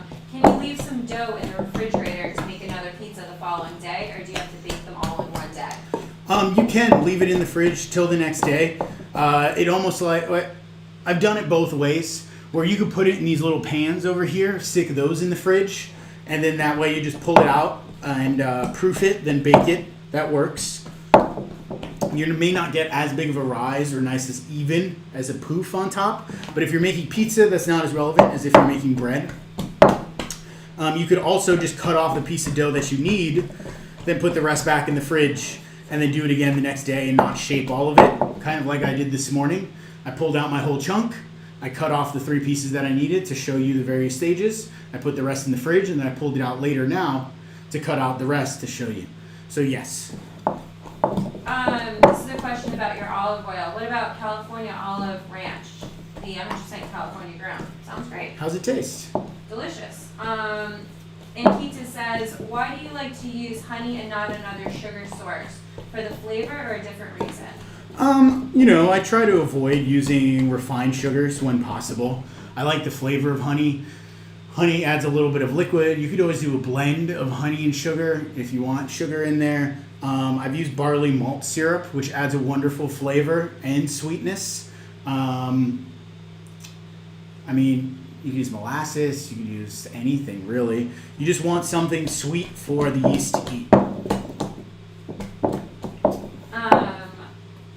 A few other questions. Let me show. We're about 2-3 minutes into mixing here, and now we have a very smooth dough. It's not webby anymore. It's all come together. It's still sticking on the edges of the pan, on the bowl, and I just kind of like to go around right on the last, pulling it into the center, so that way there's less sticky bits up on the side. But this is now Lavon, our pre-ferment, Biga, Poolish, whatever you want to call it, our yeast and our honey or sugar sauce all in to the mix using the Rubad method. There's no more chunks of flour. There's no more dry bits of dough. It has all come together here. We're going to slap the lid on it and give it another 25 minutes and then come back. Right before your eyes. The copy of this spreadsheet I downloaded does not appear to be adjusting for pan diameter. I'll play with it after class. Did anyone else have that problem? No, a few people are correcting this person. And hello, what does high protein mean? So it refers to the amount of protein in the flour. Some flours are low protein, like cake flour. Some flours are high protein, like bread flour. The amount of protein will dictate how much gluten and how strong the flour actually is. High protein, high strength. That's what they mean. They're used interchangeably. So a high protein flour is something very desirable for bread. It's not desirable for cake. Otherwise, you'll end up with a very chewy, dense, tough cake. But vice versa, you wouldn't want to use cake flour for bread. Otherwise, you'll end up with a very tender, fall apart, crumbly, not so structurally sound piece of bread. If you're using sourdough starter instead of the Poolish, would you adjust anything else? Less yeast? That's tough. It's like a whole nother conversation about sourdough starters. It depends on your starter, the strength of your starter, how wet your starter is, what ratio you use to feed your starter, the age of your starter, when your starter peaked. I've done it, and usually what I will advise other people to do as they're still learning is to substitute the entire amount of the pre-ferment for their starter, but then still use the instant yeast. And then at least the instant yeast acts as like this, a crutch, almost like something to lean on, just in case you did it wrong, or just in case your starter is not as strong as you think it is. Your bread's still going to come together. It's still going to proof. It's still going to rise. You're still going to have a wonderful loaf. I was teaching a friend of mine how to make bread this past year, all virtually. And so talking him through things without actually getting to be there and see him and touch it and show him what a proof loaf should look like, he said the best piece of advice that I gave him was, when making a sourdough bread, to put a little bit of yeast in there, just kind of like as a backdoor insurance policy. And then that way he saw a huge change, and he's like, oh my God, I was underproofing my bread this whole time. I had no idea what proofed bread actually looked like. And so as soon as he added the yeast, then he knew how long he had to wait once he added just his sourdough starter without yeast to get a properly proofed and properly structurally built loaf. Great. Jay wants to know, would you use raw honey? I love raw honey. I try to only use raw honey just because the flavor, it's unpasteurized. You could ferment with it. I think it's a far superior product. Paul says, is your standard pizza dough recipe different than this dough? Can this go thin with less hydration? Yes. Less hydration, probably no milk. If you drop the hydration to about 65% and took out the milk, you could use this as a thin pizza. Same method, same technique. It's probably more work than you need to do for pizza dough. You probably don't need to do as many stretch and folds, and you don't need to do like as long of a proof process. But yes, you can. And what about maple syrup and using something besides honey? Should we adjust based on the total sugar content of honey versus syrup or whatever? It's, I would not adjust anything. Because yes, in theory, you're dealing with more water because of the honey, or the syrup is different water content than just sugar. It's so minimal. You know, we're not like send rocket ships to Mars. We're making pizza. So I don't think you need to like tweak the recipe that specifically if you're like using a different type of sweetener that has a different viscous water content than another one. Good question though. Very good question. I think we're all caught up. Great. Yeah. So good. How's everyone doing? I'm really excited. I'm very excited. So this has been proofing for a little over 4 hours now. I almost wish it was proofing a little warmer. It's like 82 degrees. It's not bad. Let's dimple it. Let's top it. Let's bake it. And let's see what happens. So I have some pizza toppings here. We can talk about some pizza toppings. Like I said, I'm a big fan of mozzarella. I have my cooked down tomato sauce. Cold, not hot. Putting hot sauce on pizza is weird. It's going to mess up your dough and everything. Don't do that. I have some caramelized onions and garlic. If you're into that sort of thing. If you're not, forget about it. Get it out of here. And then I have pepperonis. For me, pepperoni cups are everything. I don't know about you. If you don't know what a pepperoni cup is, we're about to blow some minds. Pepperoni cups are like those little wonderful cups of pepperoni that curl up on the top of your pizza that only occur from thick cut pepperonis. We're talking thick cut here, like the thickness of a quarter, cut by hand. You could cut it with a machine, but it's very hard to buy this way. So you normally buy a log of pepperoni and you cut it yourself. You do not take it out of the casing. Leave that white external casing on the pepperoni because you need that to tighten up and shrivel as the pepperoni cooks. And when that tightens up, it causes the pepperoni to cup up around the edges. All the pepperoni grease and fats floats down to the middle. And then you have this little luscious cup of joy that acts like these tiny little pockets of love and jewels on top of your pizza that are irreplaceable. It's pure science. It's science, it's love, it's pepperoni magic, all together in one that acts as your pizza topping. So before we go on to the pizza Yeah, topping, yeah, go on. We'll put this away. yeah, let's recap as to what everyone did together and when people are going to be topping their pizzas. Oh, yeah, great. Good question. We're waiting for that. So everyone that joined the class that made the dough yesterday, you had just put everything in the pans here like this, maybe 30 minutes ago. I don't know how long it's been. Maybe 20? Maybe 30. Maybe 30. No, it was 3:13. We all I did remember. this together. It was 20 minutes. It was 3:13. It's 3:32 now. So if you just did this, you're going to put these somewhere warm on top of your oven, on top of the toaster, somewhere in a proofing box, whatever. In a microwave. Yeah, in a microwave. Not that could on. work. Not on. Somewhere warm so they start to proof. You're going to check back in about 3 hours and see how they look. You can check it 2, but I doubt they'll be ready. Usually around 3, somewhere between 3 and 5 hours I found is the magic zone. Different for everyone. And so after that time, then you're going to dimple, then you're going to top, then you're going to bake. And then you're going to thank me for sharing pizza love with all of you. No, I want to thank you for making all of the pizza. But that's it. If you're on this phase here, you're going to continue this process. You're not going to see the end of this. You're going to end up watching the video down at the bottom of the recipe page and seeing how to continue the folding process because I'm probably going to run out of time here. I just wanted to kind of show that rhubarb mixing because that's where I think everybody was getting confused and a little bit messed up. So you saw the rhubarb. I have the oil and the remainder of the liquid that we could add back to this in like 10 more minutes just so you can see the rhubarb mixing again because I think it's important to see things more than once. And then you're going to continue your coil folds, your stretching folds, just like in the video. You're going to put it to sleep in the fridge. Then you're going to do all of that sheeping nonsense we did over here tomorrow. And then you're going to eat pizza tomorrow. If you're just watching this for the first time and you're like, oh my God, I didn't even know we were making pizza. Where am I? Welcome. You're in the right place. You're going to make your pre-ferment tonight. That's just mixing together those top ingredients from the spreadsheet, the flour, the water, the tiny amount of yeast. You're going to cover it, put it somewhere warm overnight.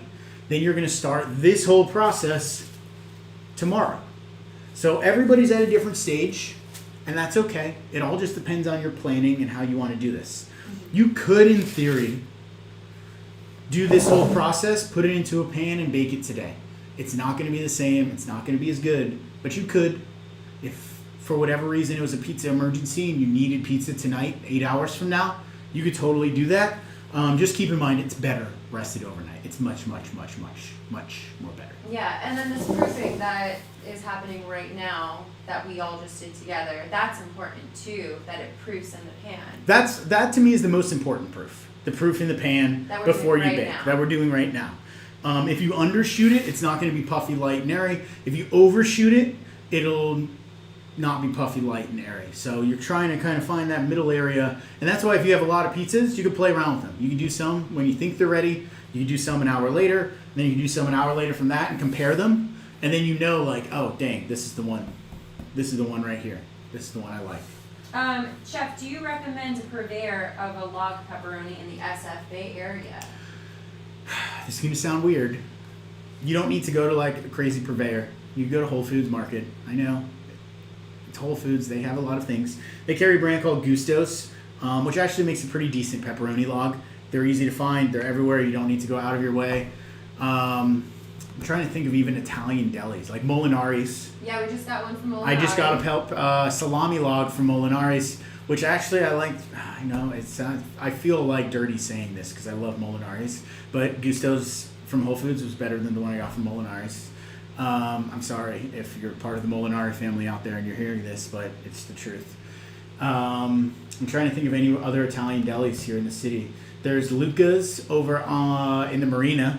They would have pepperoni logs. They would even be able to slice it thick for you if you ask, because they have a meat slicer there. So would Molinari's if you're not into doing this. But yeah, I mean, the easiest solution, Amazon Prime, Whole Foods pepperoni logs. Get like 20 of them and just have a pepperoni party. And then can you show up the close-up of the proofed dough in the pan whenever it's ready. Yeah, let's pull it out and see what happens. I feel like it could proof longer, but for the sake of us just not standing around, if there's no more questions. There's a couple more questions. I just wanted to. Yeah, I mean, that's what I'm really waiting for. It's like, I know it could proof a little longer just based on the way I'm looking at it and my experience. You want to show everyone. And I want it to be perfect. I want it to be perfect, but I also just don't want everyone to have to stand around, Yeah, so let's waiting for this. I'm sticking these, by the way, everyone, just so nobody's like, oh my god, what is he doing? I'm taking these and I'm sticking them in my proofing box over here, right off of the screen, so then that way they're proofing and I can eat these later tonight or share them socially distanced with some friends of mine. I actually have a cookie exchange planned for later. I'm very excited for it. Yeah, but either in a oven with the light Yes, on. that is the proofing zone over there. Exactly. If we aren't able to do the coils every half an hour, need to run errands, etc., any adjustment recommendations? Yes, pizza emergency. Yeah, that's hard because you have to plan your day around this, which is annoying. It's fine if you're working from home and you can stop every 30 minutes to do this. I would say you can maybe put an hour in between each coil fold. You could definitely stretch it to 45 minutes. An hour is probably pushing it. An hour and a half would be borderline. I wouldn't go longer than that. It happens. It's bread. It forgives you. It's not the end of the world. Don't extend your total proof. What you're looking for in those coil folds is for less and less slack every time you do them. So it's holding together tighter right as you finish the folds. It's staying nice and bunched up, and it's not as slacking out as far. If you notice that it's holding tight right at the beginning, you might need to extend the time between your coil folds. Maybe 30 minutes and it's not loosening up. Switch it to 45, switch it to an hour. And that's kind of like you're listening to the dough, you're being the cook or the chef in the kitchen, and you're making those little adjustments based on the visual cues that you're getting from the dough and not just relying strictly on the recipe because it says to do this and just being a robot. We don't want robots. We all want to be individuals. How long can you let the levain sit before adding it to the next step? The levain can sit, I use the levain as a flavor, not as a fermentation device.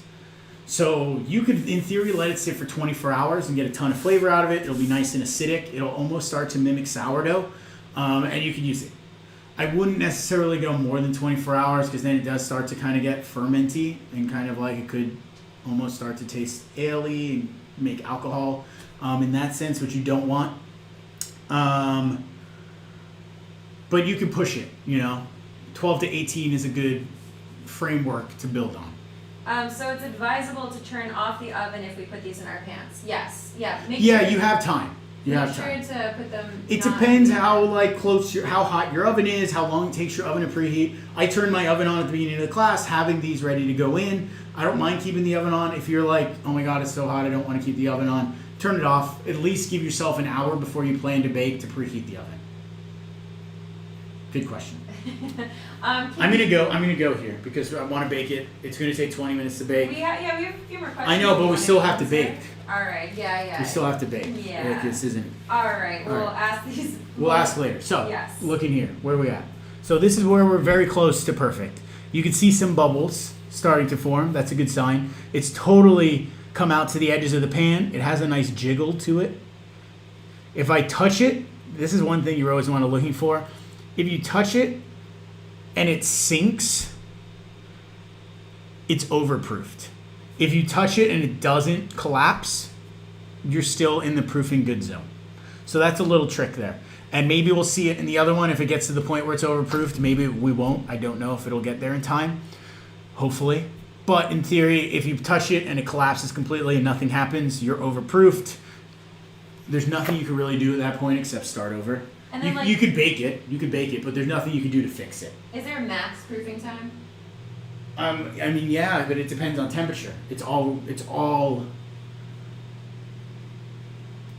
like if it was 100 degrees where you're proofing, the max might be 2 hours. If it's 70 degrees, the max might be 6 hours or 8 hours. Yeah. It's very hard to. It's all like time temperature dependent. Relevant. Yeah. Right. Okay. Next, ready? Let's do it. I'm ready. Should we do it and then answer I'm gonna do it. questions Yeah, I'm after? gonna do it. So what are you doing now, Chad? So I'm gonna just put a little oil because I'm making pizza and I'm not like turning this into bread. I'm not gonna drizzle oil all over the top of this. I'm going to do a little container of oil. Dip my hand in it and just get my hand a little oily, so that way my fingers have oil on them. And now when I dimple, you can start to see bubbles start to come to the surface of the bread. And that's a sign that you're in the right area for proofing. When you start to see bubbles come up to the top as you're dimpling it. That means we're in a very, very good place. Lots of bubbles. One of the mistakes I see most bakers do is they're afraid to really dimple it. And yes, you can over dimple it. But I think it's almost like far more troublesome to under dimple it. A little water. Hold on. It's worse to under dimple than it is to over dimple, in my opinion. I used to be very afraid and I would like carefully touch it and be like, eh. Now I like go crazy with it. Lots of dimples, lots of air bubbles. What you're doing when you dimple is you're redistributing air all around the pizza so that way it rises evenly and has a nice crumb structure. For a pan pizza like this, what was that noise? You hear that? Oh, the lid blew off. I'm double using my dehydrator as a proofing box, and so there's a fan in the back, which is not normal in proofing boxes, but it blew something inside. That's all. Anyway, welcome to my house. I like putting cheese on the bottom and then putting the sauce on top. That's a personal preference with a pan pizza like this. You can totally do it however you'd like. If you have more than one pizza, try it both ways. I go all the way to the edge because I think with a pizza like this, you don't really need a crust. The whole thing is the crust. That's the beauty of having a pizza like this, is you don't need that kind of like ring around the edge. Plus, if you get your cheese right up along the edge, it gets nice and bubbly and delicious. Chef, back to a pepperoni question. Douglas DeLuca wants to know, what about Hormel? Oh. Hormel reminds me of Lunchables, which I was never allowed to eat growing up because my mom said they were bad. They were bad for you. You're not allowed to have Lunchables. No. And so I would always try to like trade my lunch at school with other kids that had Lunchables. And that was like my only time I got to eat like Hormel pepperoni and Lunchables. So that's what it always reminds me of. I don't think you can buy logs of Hormel, which already then like they're ruled out in my book. I don't want pre-sliced thin pepperoni unless I'm making like an Italian sub. And so that's me. If you're like the whole Hormel family and you're like, oh, I love Hormel, like I support you. Like I'm into it. You go get it. Hormel's not for me. And I'm gonna blame my mom. That's why. It's her fault. I don't like it. So I think sauce with pizza, less is more. I like to just get a little bit on here. It spreads out. You don't need to go crazy with it. And this is cold sauce, yeah? Cold sauce, not hot, please. And then we'll add our cups. They're not cups yet. They're future cups in the making. Do you want to show the thickness? Yeah, they're A about little the thickness of a quarter. A little up close. So if you missed it when I showed it earlier, Just a little up maybe they're close thicker again. than a quarter. I don't know the last time anybody held a coin. It's been a while. It's been a while. It's been a while. So in the top corner, you can see. Yeah, that's about a quarter. Maybe a little thicker than a quarter. It's less than 2 quarters. I'll tell you that. So now we have our beautiful pizza poofed, ready to go in the oven. Oh my God, I could almost eat it right now, but I'm gonna wait until it's baked. We're coming in. Oven is closed. I'm gonna go no fan. And that's a personal preference for me. I've found that focaccias and pizzas and things like this, no fan works to our advantage because there's a lot of steam in there. And as that moisture turns to steam, it'll rise up in the oven and the fan will blow that all away. I don't want that to happen. I want the steam to kind of hang around for a bit. It'll end up making for a softer yet crispier crust.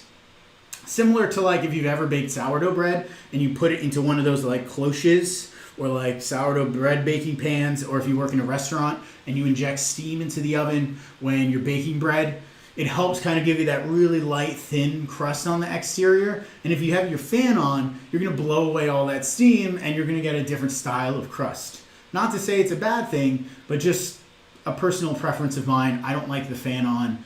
I use the fan when I'm preheating the oven, but not once it's gone in. That was 4.5 hours total proof time from out of the fridge into the oven. By the way, anyone keeping track. Yes. Exactly. It was at about 78 to 82 degrees Fahrenheit the entire time. Is there a difference between a dough knife and a bench scraper? There's not a difference. I think it's just like vernacular verbiage, depending on where you are and who you are. I've always used bench scraper, but since partnering with John at Doghouse, he makes knives. That's his whole thing. So I was like, oh, it's a dough knife. It's not a bench scraper because he makes knives. He doesn't make scrapers. So that's kind of like why I've switched to calling this a dough knife. But that to say, I mean, it's used for scraping your bench. You know, that's what it does. But it also cuts dough. It does lots of different things.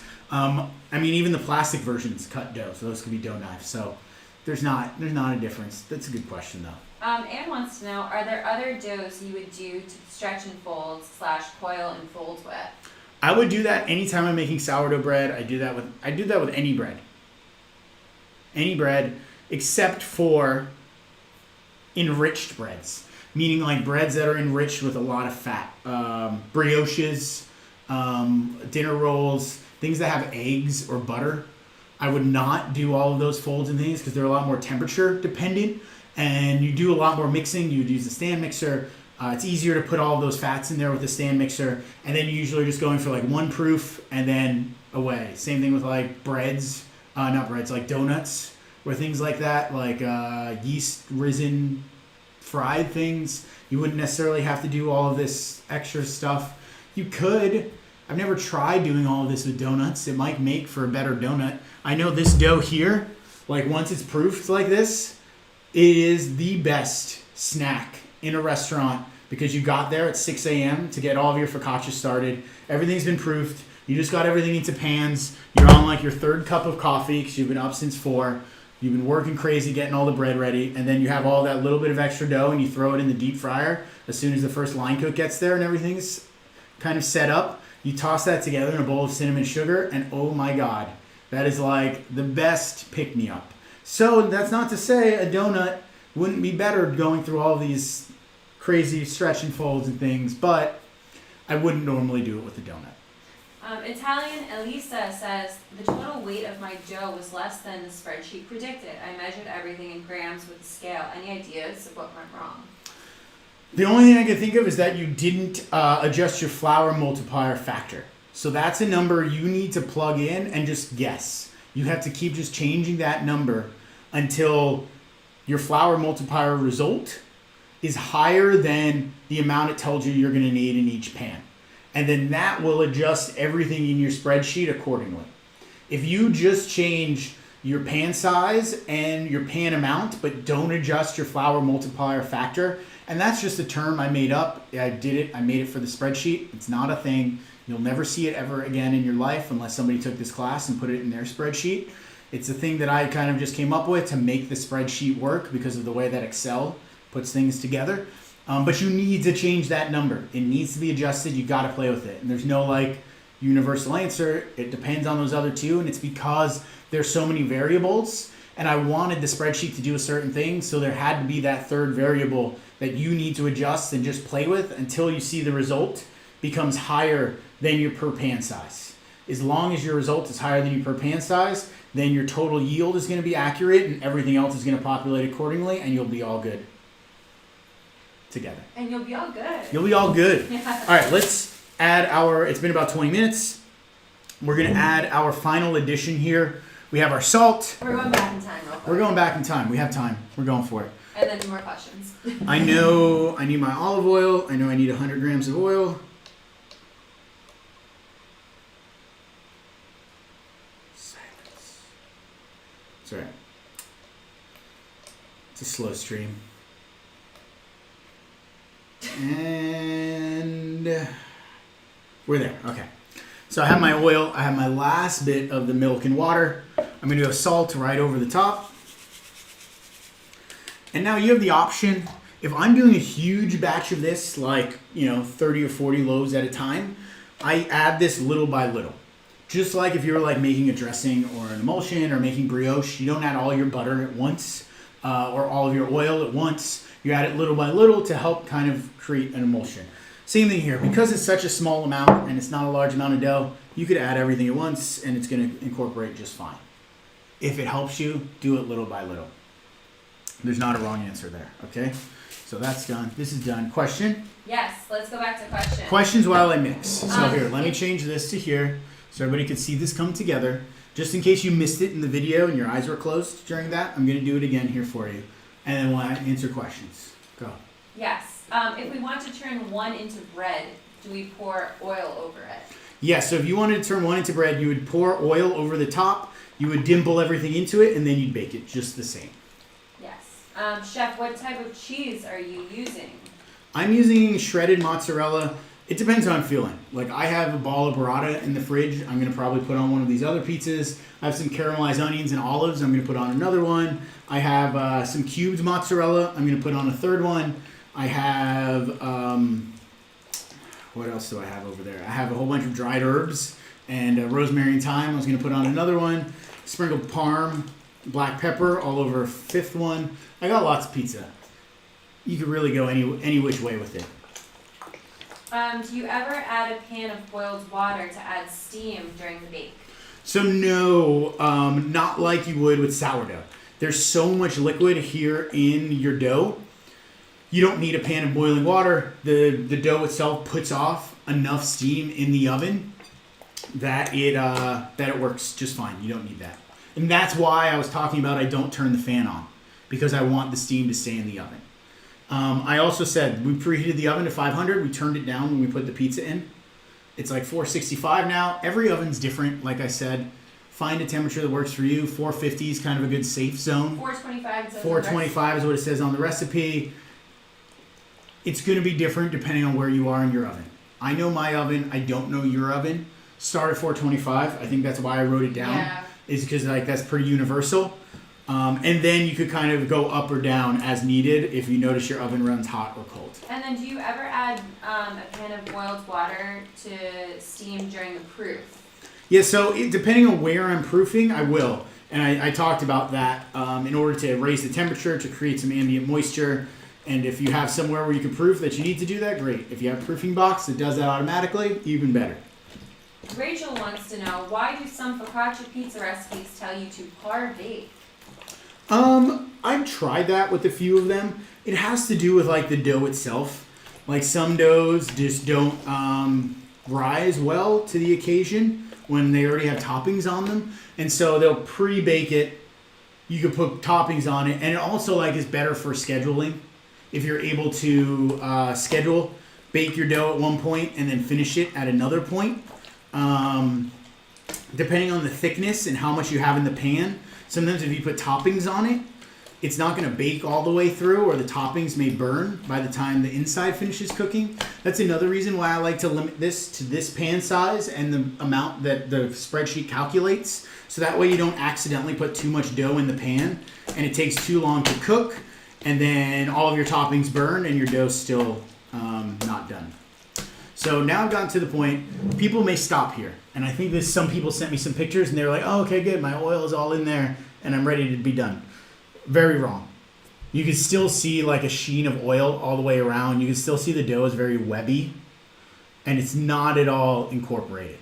So even though I've been mixing for like 3, maybe 4 minutes, it is nowhere near ready to stop this step and to move on. So if you stopped early, you're going to end up then with like an underdeveloped and undermixed dough. I'm going to kind of switch now to my underhand scooping and mixing, and then just turning and kind of pulling and scooping and continuing the mix. Question. Yes, would you avoid using Fior di Latte mozzarella cheese as a topping because of the high water content? I wouldn't. It would depend on how you're feeling. You would do that keeping in mind that you would end up with a wetter pizza with maybe pockets of like soft, soppy dough, which isn't a bad thing. You'd still have the crispy exterior, but you may have like wet bits where that cheese was. And it's like you would use that cheese knowing it was a wetter cheese. It depends what you want in your pizza. It's like if you want pineapples on your pizza because you like pineapple on pizza, then you know your pizza is going to be sweet. If you want to put Fior di Latte on your pizza, you're going to know your pizza is going to be wet. Yeah. You know what you're using, expect that same outcome. Nobody's going to put pineapples on the pizza and expect it to not be sweet. That would be weird. You need to know what you're putting on there and then just expect that result. Is this focaccia considered enriched because of the milk and oil? Borderline. I think depending on who you talk to, it could be considered enriched for sure because there's a lot of oil, because it has the milk. In my book, it's not, because there's no egg, there's no butter, and it's not a lot of milk or not a lot of oil, and there's still water, and it still kind of follows the basic bread tendencies. But in theory, yes, it could very much well be considered an enriched dough because of all those reasons. Does the dough yield take into account... Make sure you can hear me. I'm listening. Does the dough yield take into account what you lose on the edges of the bowl and what's stuck to your hands, etc.? I feel like I lost a lot in those early processes. It depends on your flour multiplier factor. So like if you change that number and your result was 220 and you were supposed to have 219 in every pan, no, then you're not going to have much wiggle room. But if you made that number and your result was 230 and you're supposed to have 219 in each pan, then yes, you'll have some extra dough to wiggle around with and to lose on your fingers. Just keep in mind, you've seen how I've been working. I didn't lose a lot of dough on my hand. I didn't lose a lot of dough in any of the bowls. And so be mindful of, how much you're wasting. FYI, if anyone wants to avoid the FMF, you can replace the formula in E9 with this formula. Oh, great. Someone figured it out? Yeah. Someone's more... Yeah, see, that's why I'm a chef and not an Excel wizard. I even had a friend of mine who is a little more proficient in Excel help me kind of formulate that. Because I know what I wanted it to do, but I didn't know how to do it exactly. So that's great. If you figured out something that works, thank you. I applaud you, and I'm going to take a look at it after this, and I might change it to my version. Thanks, Pizza. Thank you. HC said, when mixing the pre-ferment with Autolyse, we have a lot of clumps of denser dough. Is there a way to fix that? The pre-ferment with Autolyse, they have clumps of dense dough. Yes. It's either then you didn't use enough of your reserved liquid, into it, or you're not mixing it enough. I mean, you're watching it happen in real time right here. I just did it earlier. We got rid of all of the clumps of dough. Now we're here at this point. It's not stringy anymore. It's not webby. It's not oil all over the bowl. I'm not missing dough or dough excess on my hands. I'm not missing dough in the bowl. And so we kind of just saw it all happen and come together in actuality. Focus on this mixing technique, everyone. I'm telling you, this is the secret to kind of not getting a lot of dough on your hands, building strength in the dough. There's another way of doing this that I'm hesitant to show people because I think it's even harder than this. So maybe we don't even do it.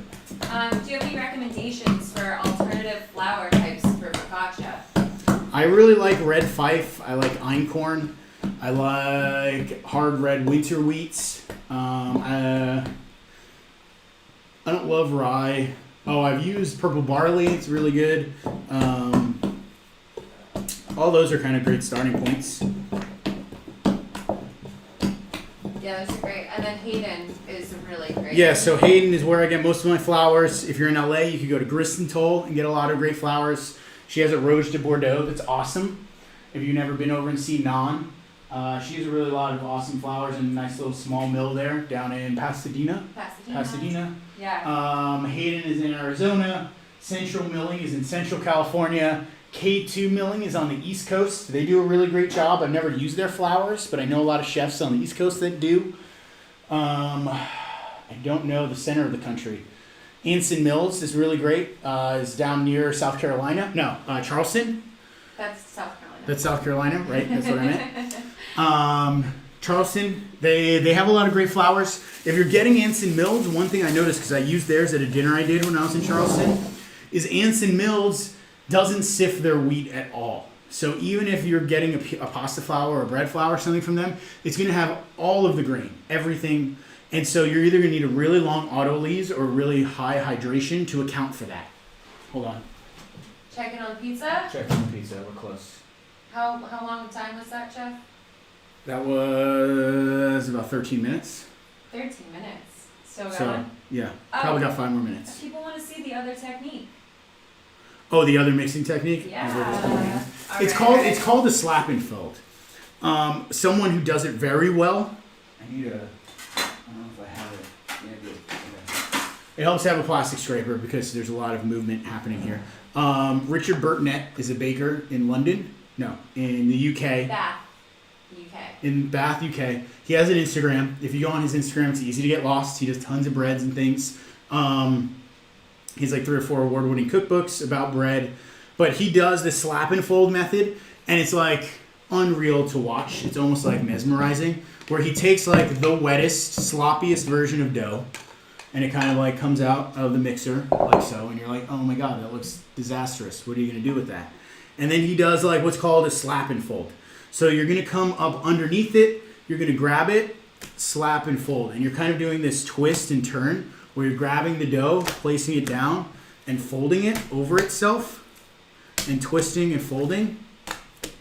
And after a couple of versions of this, and iterations, the dough starts to tighten up, and it gets nice and round, and you could kind of clean up all that bit from the table. And you can see here, now we have a nice smooth surface of the dough. Beautiful. All the stickiness has kind of got away. And so it's much harder, definitely, maybe. I don't know if I made that look easy. I felt like it was a little sloppy, but it's okay. Just because you wanted to see it. But then you could take this, you could dust flour on it, you could put a little oil on it. But now you have like this really nice, round, not so sloppy and messy piece of dough all over the table. So it's called the slap and fold. It's definitely another way of doing it. If you want to see more of it, go look up his Instagram, and you could just like watch his videos forever and ever and ever because they're that interesting just to see how efficient and good you can become at that. And you just kind of watch it in envy, and you're like, oh my god, he makes it look so easy. And then you go and try and do that. It's not. It's definitely not that easy. All right, we're very close on our pizza. What other questions do we have? So we're coming up on the end. Yes. And Keats adding a couple more formulas. So thank you. This is great. Thank you, Ankita. Extra As credit. as a tiny disclaimer, I haven't looked at them. I want to trust you, Ankita, not saying I don't. But before you go, everyone, changing your spreadsheet, make sure that it is actually doing what we all think it's doing. Right? Right? I don't know. I haven't looked at them. I don't know what Ankita's typing. I'm not calling you out, Ankita. I appreciate you. Thank you. But without seeing what those formulas are doing or changing, maybe you figured out what I couldn't. Very, very possible. I think so. Very, very possible. I'm not saying you didn't. Super excited. I'm just saying be mindful before you start changing everything to know that that is actually what works. I want to look at it after this. If we look at it, it's great. I'll update the website and we'll all be don't worry, winners. you're credited for sure. And I'll put Ankita credit. Yes. And if I'm not saying your name right, I'm very sorry. Me too. I'm so yeah. Let me know. I apologize. Yeah, let me know. Okay. Let's take a look at our pizza, shall we? Here's another question. Yeah. When you were doing the first method, the non-slappy one, were you adjusting your hands each time you lifted the dough and dropped in? In a sense, like I could pretend. So like if this is the container, I was coming in with my hand, I was scooping, and then just putting my hand backwards. So I was going under and just coming back and up and under and down and under and down and under. I wasn't like putting it all off my hand. It was almost like the dough was coming up to my palm, then stretching down to my fingertips, then picking it back up to my palm, then stretching it back down to my fingertips.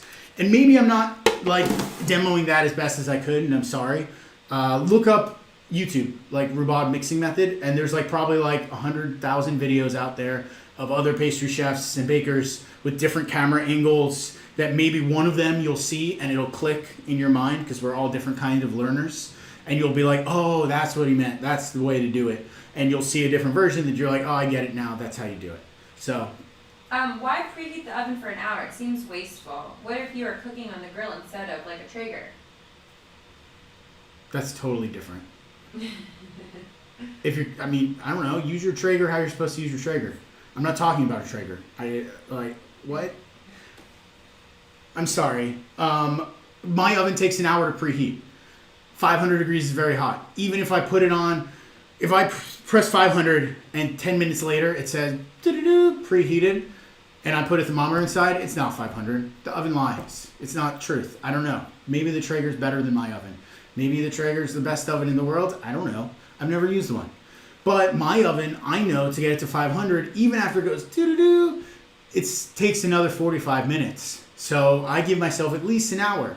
If you put bread in an oven that's not hot enough, you're wasting your time. You're not going to get a rise. You're not going to get a puff. You're not going to get bubbles. You're not going to get airiness. You're just going to cook the bread in its solid state, and it's just going to get stuck like this, and it's not going to poof up or do anything. If you're using a Traeger, heat it as long as it takes for the Traeger to get up.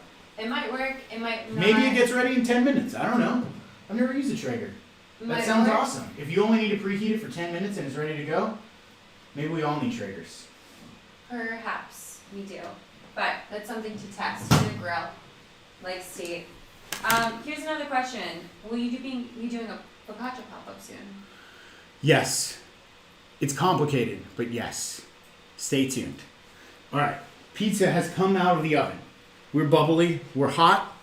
We're crispy and caramelized all the way around.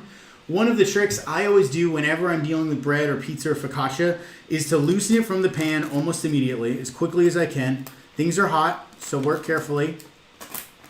And you want to remove your pizza from the pan as fast as you can to keep the bottom crispy. If you don't pull it out, you're going to end up with a soggy bottom, and no one likes a soggy bottom. Everybody wants a nice crispy bottom to their pizza. So if you're able to pull it out to the point where then it sits on a tray, which ends up happening is the airflow comes underneath, it's able to cool nice and evenly, and then that way your bottom stays nice and crispy, your top will be nice and cooked, and it doesn't just sit in its own tray steaming on itself, turning into soggy, mushy pizza. Now I know I can't take a bite of this. I need at least 10 minutes for it to cool down or I'm going to burn my mouth, and I'm the worst at waiting, so I'm just going to sit that over here so I don't burn myself, because it's like the worst thing ever to burn your mouth on pizza. And obviously I don't want to do that. Now, to avoid waste, I'm going to turn off my oven, because I'm not going to do any more baking for the next couple of hours till my other pizzas are ready. What we can look at is potentially this overproofed dough. Maybe it's ready, maybe it's not. It's hard to say. It might still be in the nice proof zone. Yeah, we're only at about 5 hours, 450. If I come in here and I try to, let's see. I really wanted to show you overproof, but we might not get there. So if we come in and oh, it's pretty mushy. If you kind of come in here and you push it all down, and you just see that the dough kind of like deflates on itself, this is still pretty all right. See how we're still getting all these bubbles coming up to the surface? I would say we're right at the max. So this is 450, almost 5 hours. I would say over 5 hours, like 5.5 or so, you're gonna hit that overproofed mark, where then it'll kind of, you won't get bubbles. It'll just kind of sink down into itself, at which point then you know you're like, oh yeah, this isn't right. You can still bake it, still gonna be great. Just, one of those mental things. You're like, oh, next time I'm gonna do better. How's Gnocchi the cat? The cats are sleeping right now. They take their naps every day right around this time, which is wonderful for my live streams. I've been making East Asian flatbread recipe that calls for you to beat the flour for 100 strokes in one direction. Can you overwork the gluten?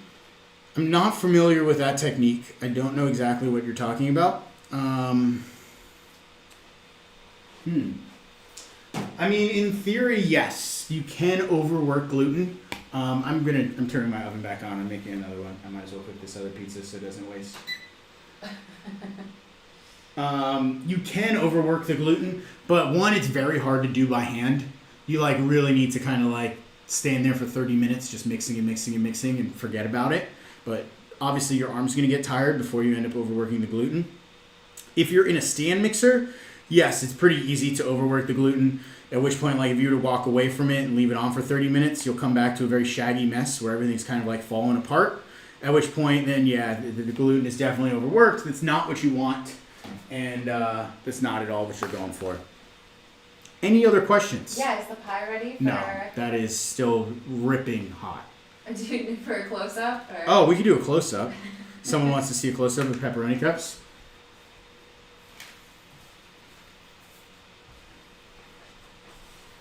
But we can't eat it yet, unfortunately. So we're crispy, bubbly, crunchy. We got these deep cups of pepperoni with the grease sitting right in the center. That lovely, yummy goodness. We are winning the game right now. What do you do with all of the extra focaccia during your testing? Friends, acquaintances, eating. What else do we do with it?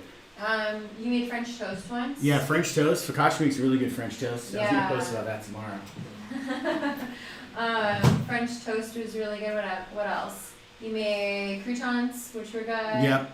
We have security that works, in our building. We give it to friends and family and socially distanced drop-offs, things like that. Yep. If you want to push the dough closer to a focaccia with a much higher water percentage, do you find that you need to make any adjustments to the folding process? No, just keep in mind it's going to be very wet and very sticky, and it's going to be weird. It's going to feel awkward. You're not going to know if it's right until you kind of get to the bake.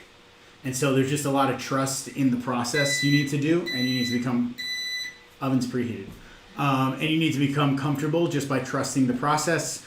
But otherwise, it's just a lot of tweaking, a lot of changing variables, and that's kind of how I developed my own recipe for the signature focaccia, just by turning variables, changing notches, changing amounts, till I found something that I personally really liked. You mentioned briefly the Breville and another tabletop pizza oven. Is end product dramatically different than doing in a regular oven? Breville is not dramatically different than a regular oven. Gosney is an outdoor oven. It's not a tabletop. It's propane tank, fire oven, a little mini dome pizza oven. And so that's totally different than a home oven, yes. The Breville Pizziolo is nice because it gets hotter and more efficient and doesn't take as long to preheat as a home oven, but in theory can be treated the same as a home oven. It's just whether you want to believe it or not, I've never come across a home oven that is consistent and accurate and holds temperature and doesn't have hot spots and actually is as hot as it says it is or not hotter than it says it is. And if you like are one of those few people that has that home oven, don't ever let it out of your sight because they're hard to come by. And so home ovens are notoriously difficult and just inconsistent in what they do. It's the nature of it. They're made for home. They're not made for consistency. What are the next steps for our dough in the covered and proofing glass below? So this now you could jump to on the video down on the recipe page. If you jump to stretch and fold, the first stretch and fold, like in the chapters you're choosing from, that's exactly what's going to happen next. So probably 10 minutes from now, we'll do our first set of stretch and folds where you're grabbing all the corners and bringing it to the center and then flipping the dough over and then resting it again. And then you'll do stretch and folds one more time, 30 minutes later, stretch, stretch, stretch. Then you'll dump it into a container or another clean bowl. And all of that is very, very detailed in the recipe. Questions? Yes. Josh wants to know, what does it mean for the dough to be overproofed? Is that a structural issue? Gas has expanded past the strength of the gluten to hold it? Or does that mean yeast is out of food? Both. The structure is too weak to hold all of the gas that is made, and the gas has already been expanded to the point where now the dough won't hold the gas that it creates. Yes. Yes. When are you going to open up a restaurant in San Francisco? Working on it. Obviously, we need to all get vaccinated first, and then next steps are underway. Thank you. I look forward to cooking for you. Yeah, thanks for the question. Continue the questions, because otherwise there's nothing really else left to do here. I mean, besides eat pizza. Yeah, we'll do that later. Yeah, well. Maria says, if you didn't adjust the spreadsheet, can you still work with the recipe amounts you gave to start off? Say that again. If you didn't adjust the spreadsheet. If I didn't adjust the If spreadsheet? someone didn't adjust the spreadsheet, it's you, anyone. If they did not adjust the spreadsheet, can you still work with the recipe amounts you gave at the start of it? I don't know. I don't know what the spreadsheet looks like at that point. I don't remember.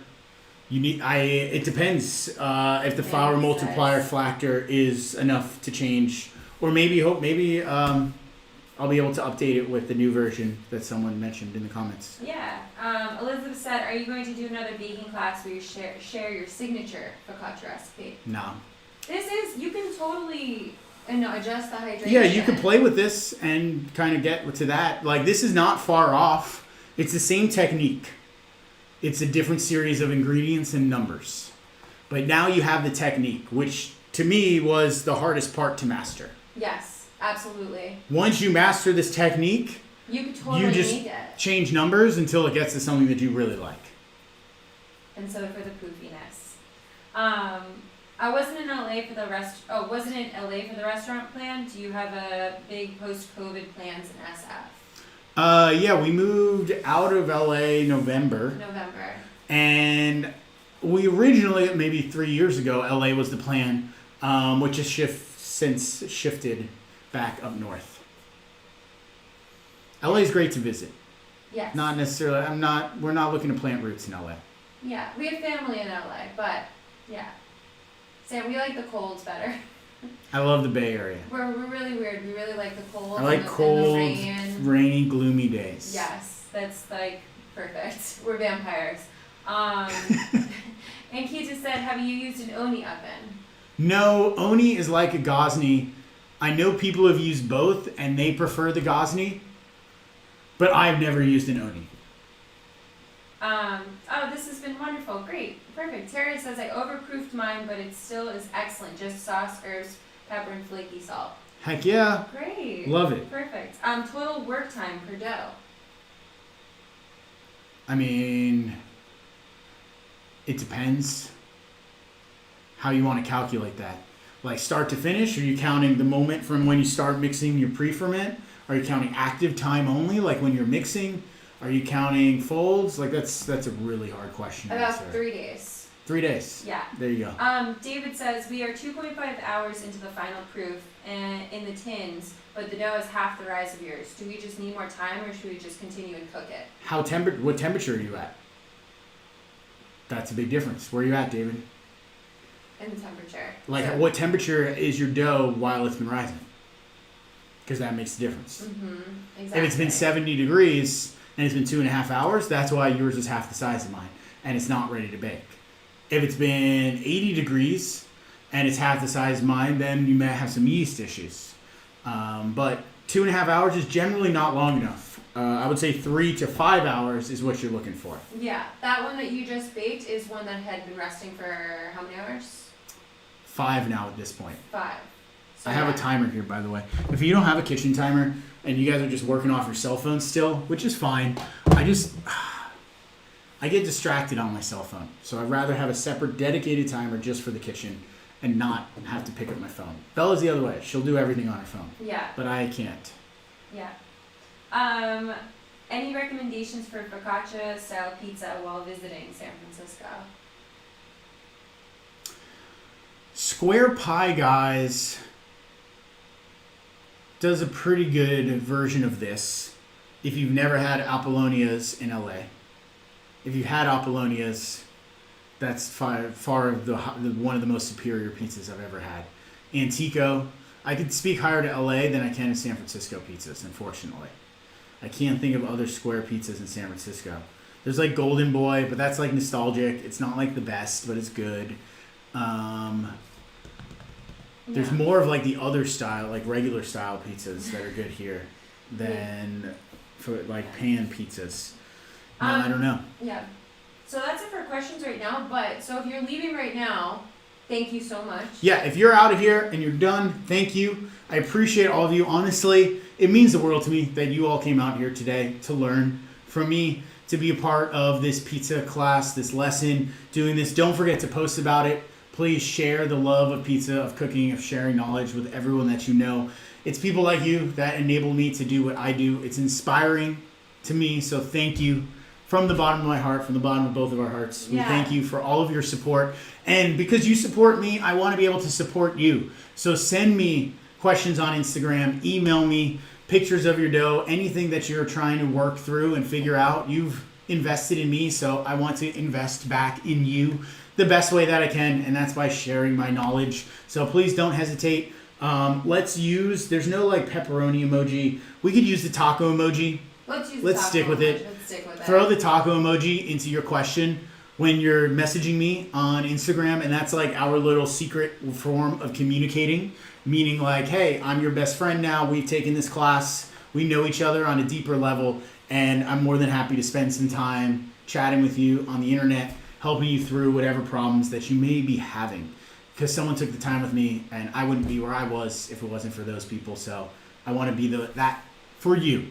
And I thank you for that. Otherwise, if there's nothing else... There's more questions, yeah. Oh, there are more questions. So I'm not going anywhere. Just in case somebody Just in wants case to leave. someone needs to leave, I bid you adieu. When will the Eat Pasta Make Love hats be available? We're having production issues due to COVID, so it's very hard to say. Where's your favorite place to get focaccia in SF other than baking it yourself? There's a couple of focaccia pop-ups. There's actually a lot of focaccia pop-ups. There's Omar wrote an article for the Chronicle. So if you look up like SF Chronicle focaccia, there'll be a recent article that Omar wrote that like details maybe 6 or 7 focaccia pop-ups here in the city. Automat does one that's really good. He does awesome bread. This guy Armin out in the Sunset goes by Weird Dough, which is like a great name, by the way. He has an awesome focaccia pop-up. He does all sourdough versus instant yeast. And then he tops his like a chicken bake from Costco, which like is the most awesome nostalgic thing ever. And I love both of those. There's a lot of other focaccia pop-ups I haven't tried yet. No reason why I haven't, just I haven't. And so definitely if you're interested, look up that article and check out some of those other awesome chefs here in the city. Please go out and support them. They probably need it now more than ever. Yes. When is your next class? Next 2 classes have not been announced yet. We have 2, I think, planned for March. At least 1. I'm still working through the logistics of it. If anyone, by the way, whoever's still here, if there's any classes you want to see other than my signature focaccia, drop me a message in the chat. Send me a message on Instagram. I want to do things that people are interested in. And so, like, at this point, I'm thinking of things, but maybe there are things I'm not thinking of that people want to learn. Yeah. So if there's something you want to learn, let's set it up. Absolutely. Let's see, next question. Are you going to have any other Chef Suits class? Yes, that was the great chef. Thanks, Joe. You have a lot of best taco friends. Yes. Here's a question. Irene, I pulled my dough out of the fridge prior to the class, so prior to shaping. Am I supposed to count that time in total final proof time prior to baking, correct?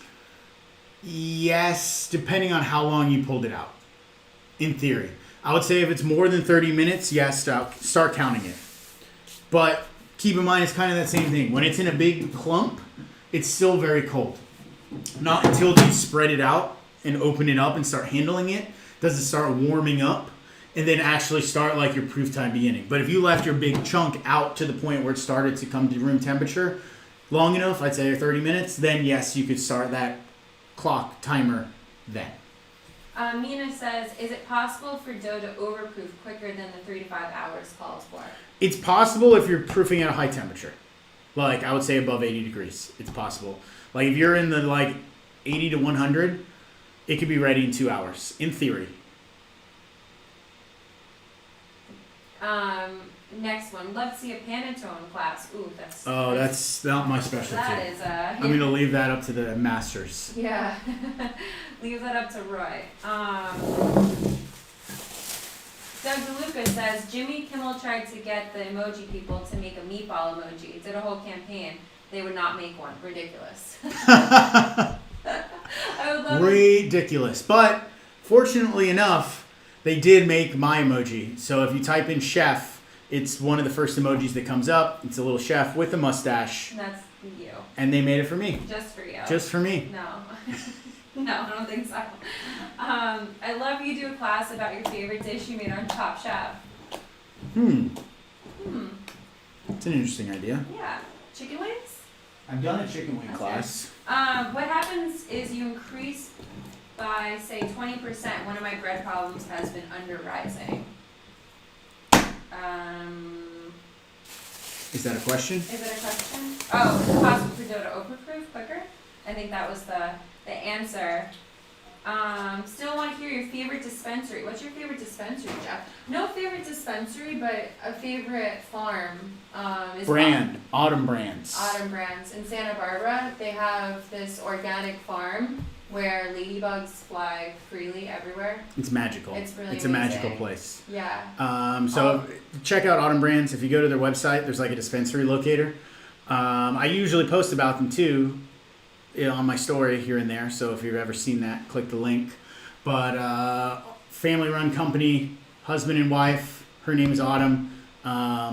They've been doing it. They're like a family from Holland. The family itself is like 6th or 7th generation flower farmers. So originally growing like tulips, now they grow cannabis. And so they just do, it's in their blood. They do a really, really awesome product. Yeah. What's the best way to store a baked focaccia? I do it in a zip top bag on the counter and then just refresh it in the oven before I want to eat it. Focaccia holds really well because there's so much oil in it. All that extra fat helps keep it tender and moist and not dry. Is it possible to sign up for past classes and view them on demand? Yes. 1000%. Any class, just about any class is available. I think the only one not available is the gnocchi class because I was planning on doing that one again soon. And so send me a message. I can send you the links. Bada bing, bada boom. Doug DeLuca says, Mark Vetri makes a mean panettone. Ooh. I haven't had Vetri's panettone. Have you had Roy's panettone, Doug? Because to me, that's like the gold standard. Like Roy, I think, has dedicated his life to the craft of panettone. And I've had another really good one from this bakery Reunion in Denver that does a really good job. It's almost more cake-like than bread-like, which isn't a bad thing. Still really good. But if you haven't had Roy's, you got to try Roy's. Question. Oh yeah, sorry. That was supposed to be the question. What if you increase the yeast by about 20%? I've had a problem with other 20%? breads under rising. So right now the yeast I think is 3%. If you increased it by 20%, meaning 23% yeast, that's crazy. Don't do that. That's a lot of yeast. I don't know what would happen. Don't do that. You could increase it. You could double it. You could go 6%, which is still a lot. If it hasn't been rising, do two things.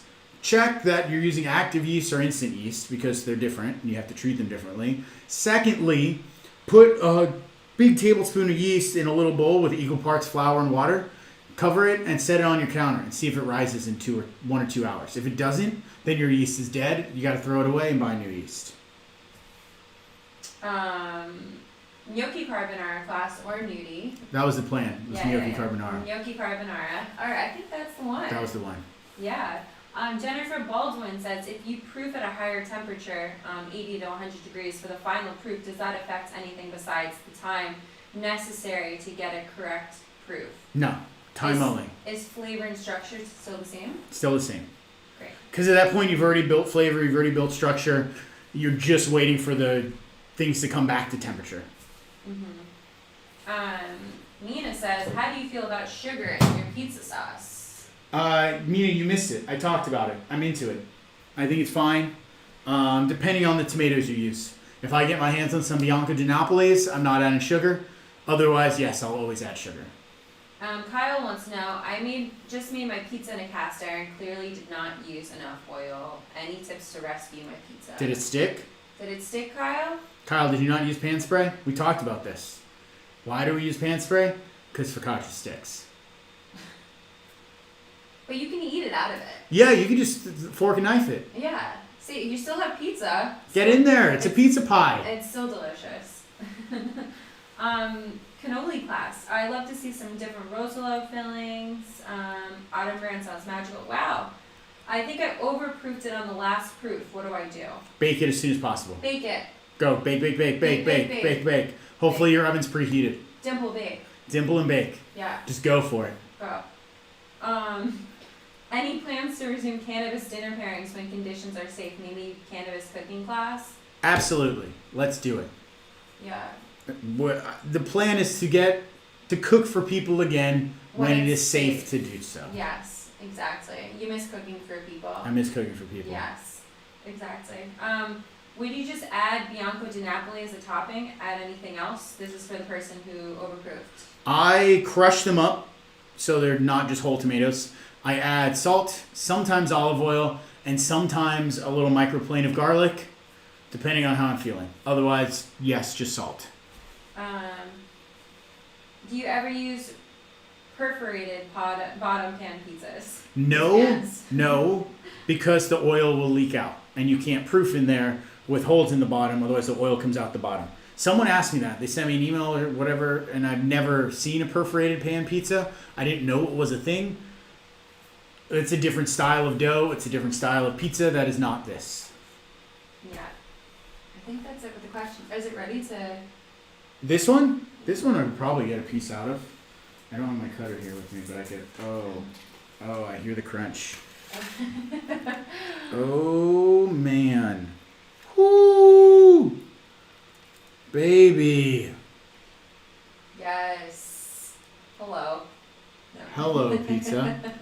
I'm going to do it right here for the end with a pepperoni cup. Wrap my cheese up around it. That crunch, though. Mamma mia. Thank you, everyone. I think that's it for questions, right? Any more? Remember taco emoji, Instagram message. Taco emoji, you know where to find me. This is delicious. I hope you enjoy this. I hope you learned something. And once again, be proud of yourself for being here, for doing this, for trying this, for stepping outside of your comfort zone. We're never trying to go for perfection. We're just trying to go for progress. And thank you, everyone, for taking that time to learn. I appreciate all of you. Have a wonderful day. Until next time. Thanks, everyone. Peace out. Stay tuned. Save us a slice. Oh, we will. Trust me. I got you. Social distance drops.